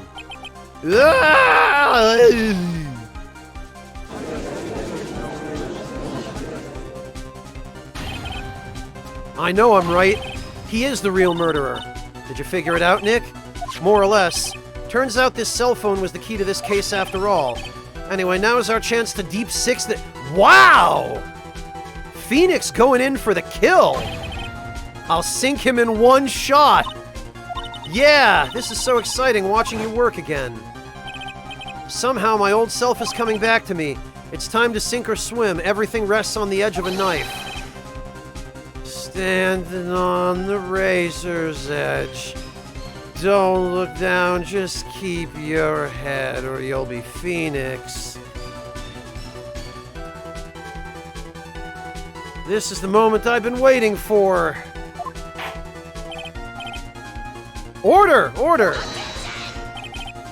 Your Honor, the defense is making a mockery of this court. Without any solid ground to stand on, he accuses the witness of being the murderer. Yeah, that's right, I'm no criminal. That's third-rate fraud of a lawyer. In that case, why don't we look at it from a different perspective? Let's hear your explanation as to why you're not the murderer. Why, that's easy. For example, there's the name the victim wrote. What about that? Oh, but we've already proven it wasn't the victim who wrote that. Oh, you mean the name Maggie? Yeah, even an idiot like you can read that, right? But we already know that was not written by the victim himself. After all, the defendant's name is Maggie, and the victim was left-handed. In other words, in order to make the defendant look guilty, the real criminal used the victim's right hand to write her name on the ground. But, wouldn't that mean the real criminal was someone the defendant knew? Otherwise, how else would that person know her name was Maggie, or Maggie? That is a good point. The witness didn't even know of Miss Bird before this trial. I forgot. Was there any way this creep could... Yes, there was! Oh, damn it! No! I didn't mean to select that option. The defense please present its case. It's the phone. I accidentally select the wrong option. Mr. Wellington, you didn't have your cell phone with you on the day of the murder, correct? So what if I didn't? When you realized you had lost it, what did you do? What did I do? Didn't you try to find it by calling it? Why you? How did you? Your Honor, these questions have nothing to do with... Overruled, Mr. Wright. Where are you going with this line of questioning? Do you think there is some relation between the witness's cell phone and the murder? I do, Your Honor. On the day of the murder, Maggie Bird picked up a lost phone in the park. And she also received a phone call from the owner of the phone.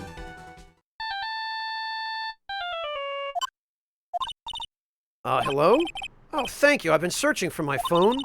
Is this yours? Oh, I'm glad you called. We can meet up and I can give this back. Be right there. I'm sorry I didn't catch your name. You can call me Maggie.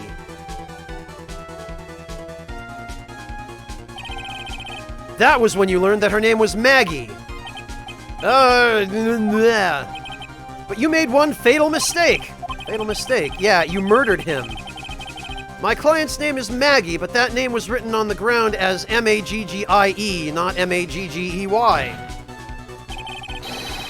This is a mistake that could only occur if all you knew was how her name sounded.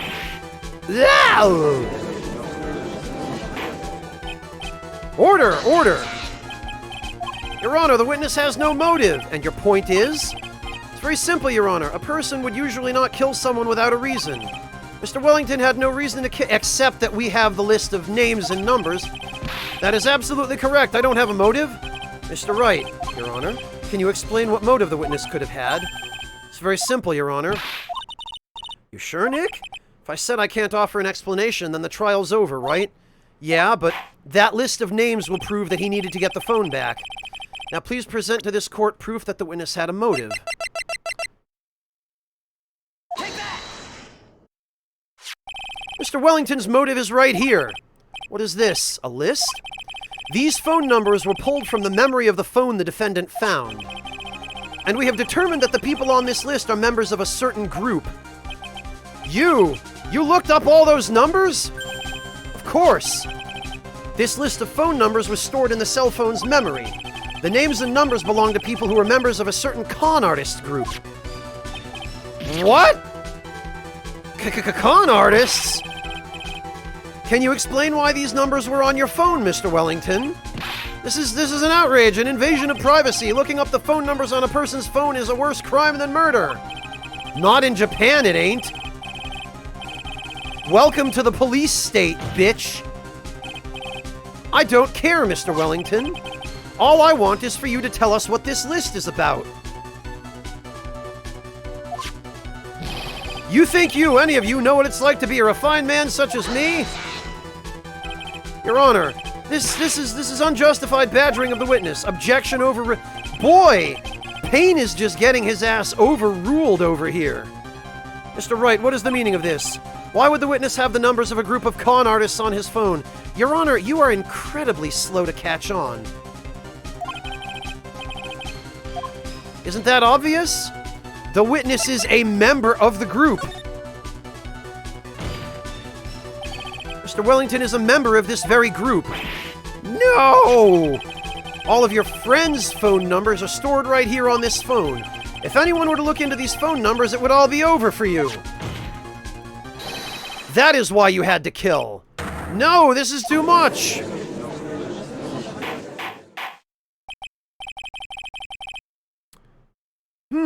Well, that does make quite a bit of sense. Well, Mr. Wellington, would you care to explain? I got you now.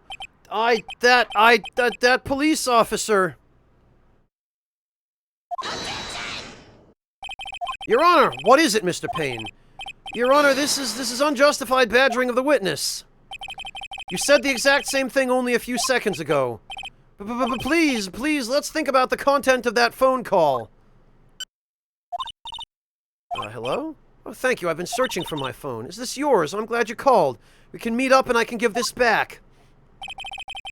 The defendant had already promised that she would return the phone. After that, all Mr. Wellington had to do was meet Miss Bird to get his phone back. Why, then, would he need to kill anyone? That is a valid point. What does the defense think about this? If you think about it logically, then it makes sense. However, maybe we should be thinking outside the box.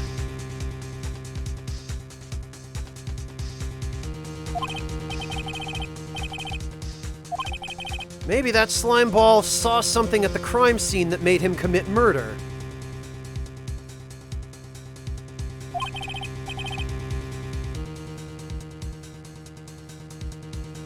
Your thoughts, Mr. Wright? Well, I don't think Mr. Wellington went to pick up his phone in a very friendly manner. Yeah, that much is clear. But he was promised his phone, so why would he have been unfriendly to the defendant? I think he must have seen that something didn't agree with him when he got there. Well then, Mr. Wright, what was this something that didn't agree with the witness? Oh! The victim and a policeman. Yeah, we've seen that he was still in uniform when they were on their date. So I bet Wellington just saw that there was a cop and freaked out and thought that he was done for. I'm gonna... Oh, but I can't save now. I hate how they don't let you save before you make these decisions. I'm gonna guess that I have to present Prince's profile because this is the only thing I have that can show that he was a police officer. Take that!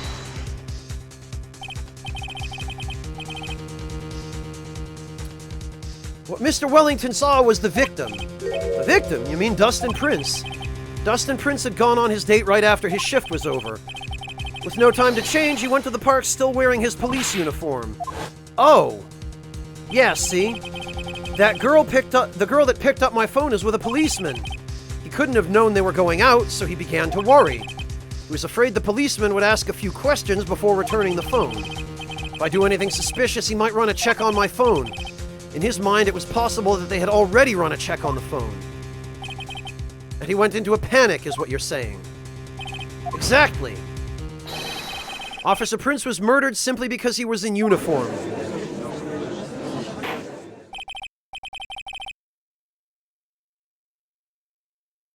Mr. Payne, do you have any comments? I'm thinking. It seems the truth has come out at last. The witness, Mr. Wellington, you are... Wow. Impressive, not bad for a person with a third-rate education. What's that supposed to mean?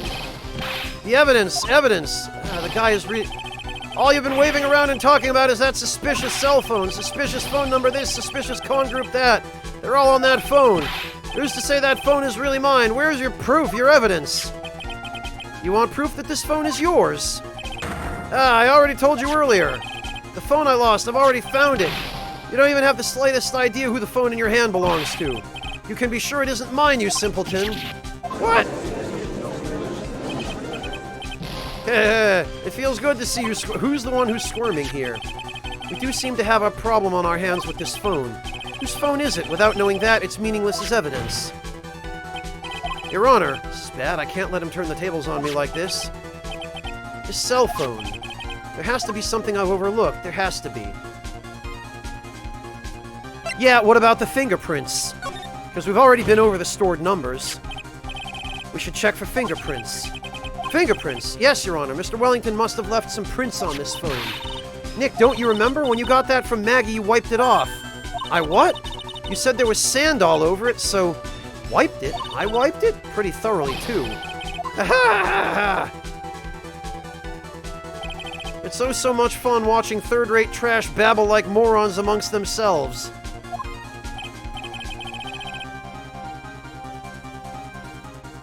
He's made a complete recovery.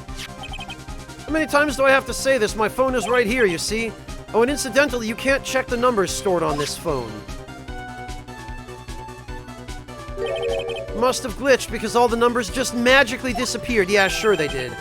You've got to be joking. He erased all the numbers I was going to use as evidence. Mr. Wellington, what's this? By the tone of your voice, it sounds like you still have some fight left in you.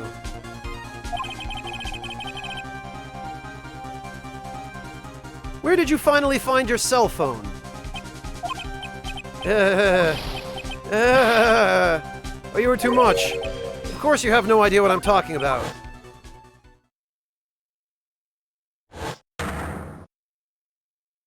Oh my god, now I remember!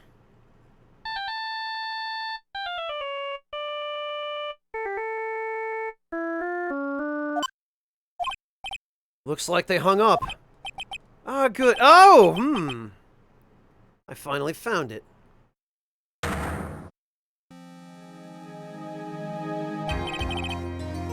So that's when... Yeah, he was searching for the phone to erase the numbers. What's wrong, Mr. Attorney? Why the harsh glare in your eyes? Nick, we've worked so hard to get this far, but if you don't do something quick, he's going to get off scot-free. I know. I know this phone has to be his, but how am I supposed to prove something like that? Mr. Wright, if you cannot prove who the owner of that cell phone is, your indictment has no basis and therefore no power. Looks like you came up a penny short. Where? Where did I go wrong? Don't blame yourself. You're merely a third-rate lawyer. You only made one big mistake. Who are you? What are you? That's something you haven't figured out for yourself yet. Who I am? The court hereby concludes the cross-examination. If that will be all, I have to bid you gentlemen and ladies goodbye. I have a reservation at that ultra-fancy restaurant on the upper side of town. Thank you for your assistance. You've had a stressful day, so please, bon appetit. What we're supposed to do? No, we raise an objection. Hold it!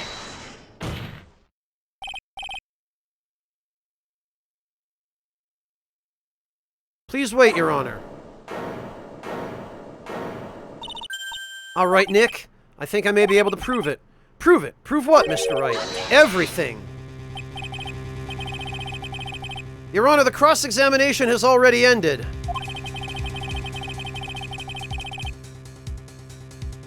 Oh, we're gonna get him, Alex. Don't worry. We're gonna get him. No, Monotone. What happened was he saw Phoenix looking at the phone and then clobbered him with the fire extinguisher. He kept calling his own phone so that he could identify it by the ringtone. And then he saw that Phoenix had it, knocked Phoenix out with the fire extinguisher, and erased all of the incriminating phone numbers in the phone. Besides, the defense is just going to badger the witness with more inane questions. You will not harass the witness. Is that clear, Mr. Wright? Did you hear that? No harassment allowed, Mr. Attorney. Please, Your Honor.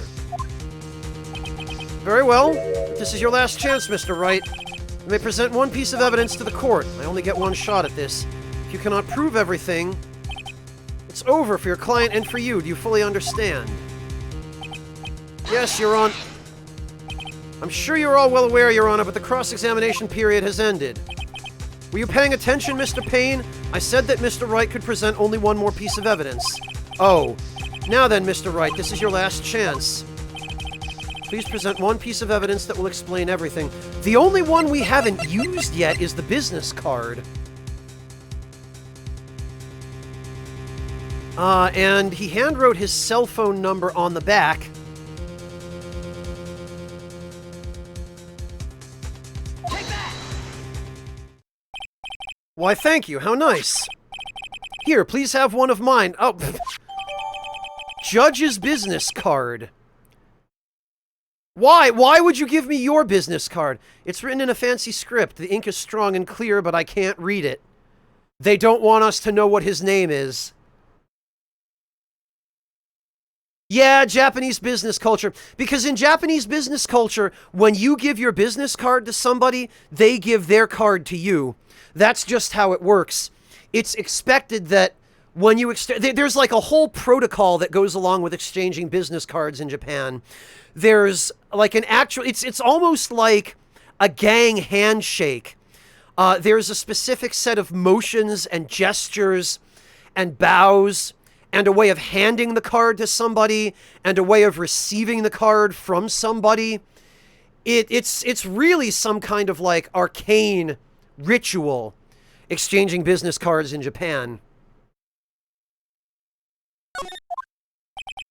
Wait, what am I doing? This isn't the time to be exchanging business cards. Your Honor, there is something very important about that card, and that is the back of the card, the number.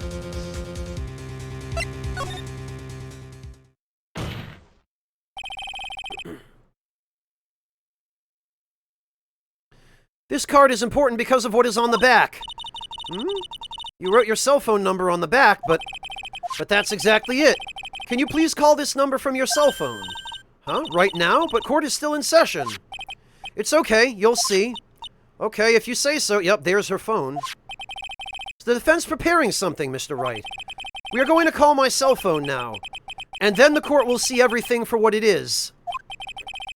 All the idiotic, stupid things to... Yup. Wellington has Phoenix's phone. What? Why is my phone? And what is with this stupid sounding ringtone? Mr. Wellington. How strange. I could almost swear that you're holding my phone.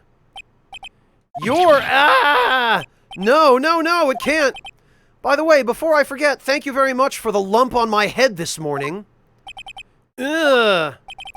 I don't think I need to explain any further, except to say, when you went to retrieve your cell phone, you mistakenly took the wrong one. Okay. All right.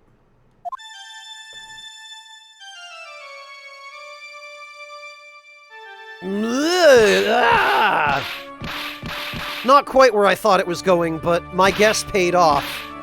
Well, now he's dead. He strangled himself. Good riddance. Rip.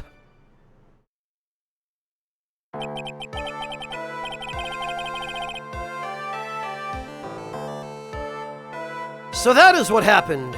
You were knocked out by Mr. Wellington. He is a man who lives on his pride and self-image alone. And in order to hide his involvement with the con artist group, he has become paranoid and has lost all ability to make rational judgments. Then Mr. Wright, the phone you're holding, it's Mr. Wellington's, naturally. Speaking of that man, how is he, Mr. Payne? He was arrested and has been taken away, Your Honor. Very well. Now then, this court finds the defendant, Maggie Bird, not guilty. Yay! And there's Detective Gumshoe with his confetti again. That is all. This court is adjourned.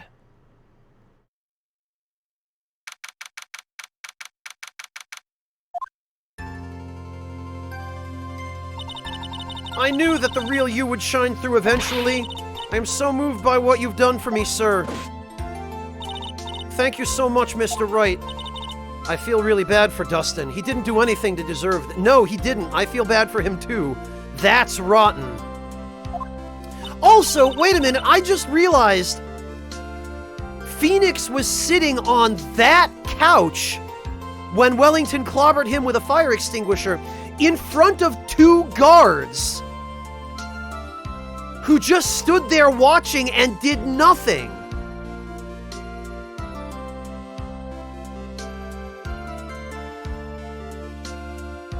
They just let that happen and didn't testify. It would, yeah, that's true. If I'd started a little earlier, we'd actually be playing the dates in this game. Right, Ultima, of course. Yeah, no, they're cardboard cutouts, that's it.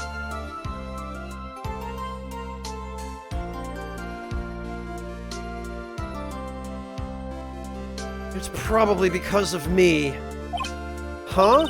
My whole life has been nothing but a whirlwind of bad luck and failures. Your whole life? It can't be that bad, can it? Since I was 6 months old when I fell from the 9th floor of my apartment. What? What? I've been hit by all sorts of vehicles, gotten sick from all sorts of foods, failed at almost every test I've ever taken, experienced almost every kind of disaster, and never won or even tied at a game of tic-tac-toe. Somebody give this poor girl a hug. My life has really been nothing but a string of disasters. That is, pretty bad. Up until I went to college, I was known as the Goddess of Misfortune. And then at the academy, everybody called me Lady Luckless. Lady Luckless?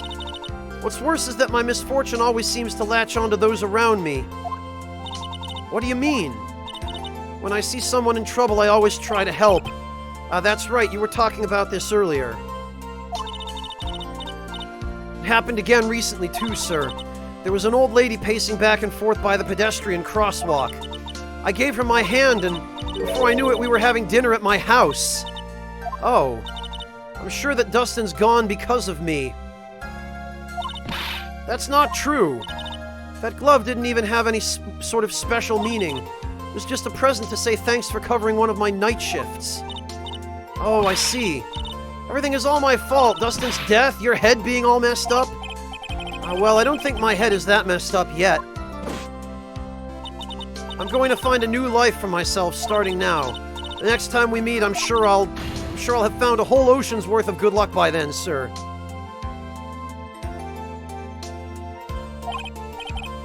Yeah, after all, the Goddess of Misfortune is only a name. You bet, I'm gonna make it, I promise. Next time we meet, I'll only be an unlucky person instead of a goddess. Yeah, that's the spirit, I guess. Well, Mr. Wright, Maya, I should get going. Okay, good luck to you. Thanks, you take care of yourselves too. Hello, Sulko! Oh, what a horrible day. Gotten my memory back, but things are still a little fuzzy. But you're okay, and that's what counts. You really had me worried. Come on, let's go back to the office. I'm afraid to ask, but here goes. So this might sound bad, but, who are you?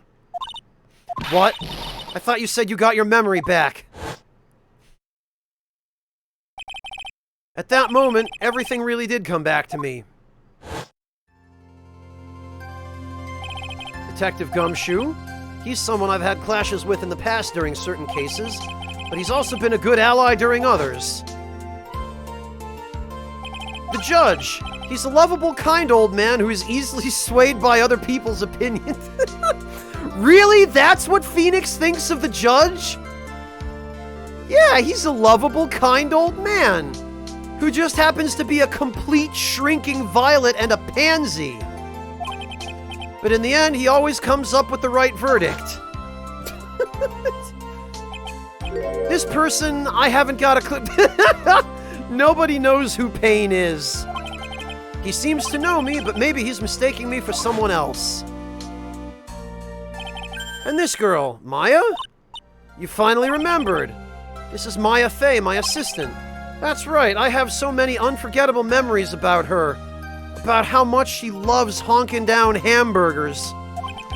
For example, Earth to Nick, what's wrong? You keep staring at me, don't tell me you've missed me.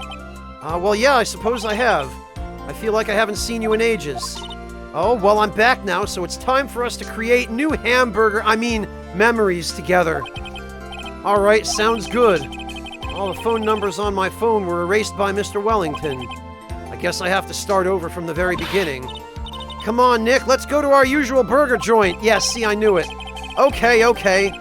Actually, it hasn't even been that long since she came back into my life.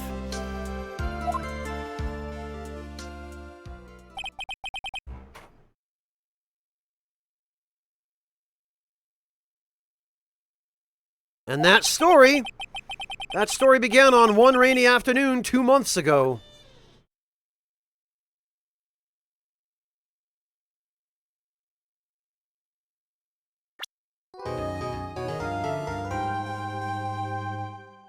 Yay! A brand new episode has been added. Oh look! Another member of the Fey family!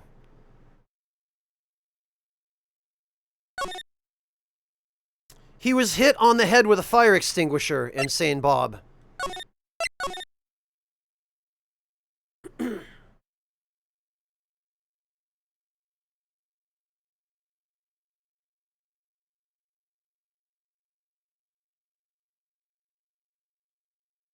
She's at least 30.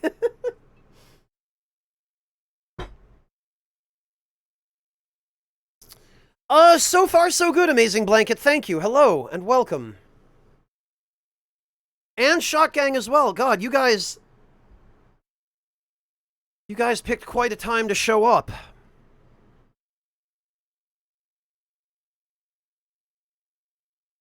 Right at the end of the first episode.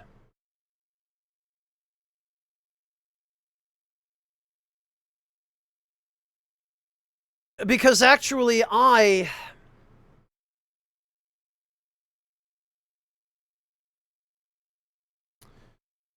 am unfortunately now at the point where I need to go get some food.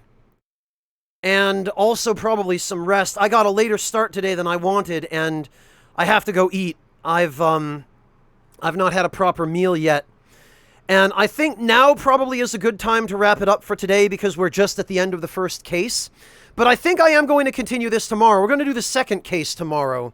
So what I'm going to do is we are going to raid...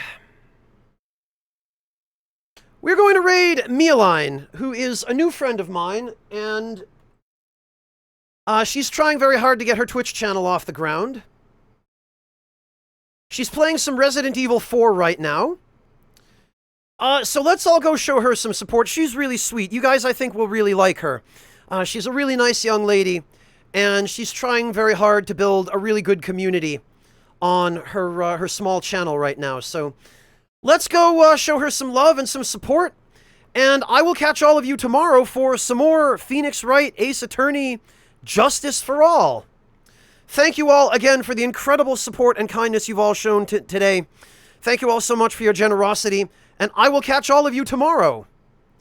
Take care, everybody.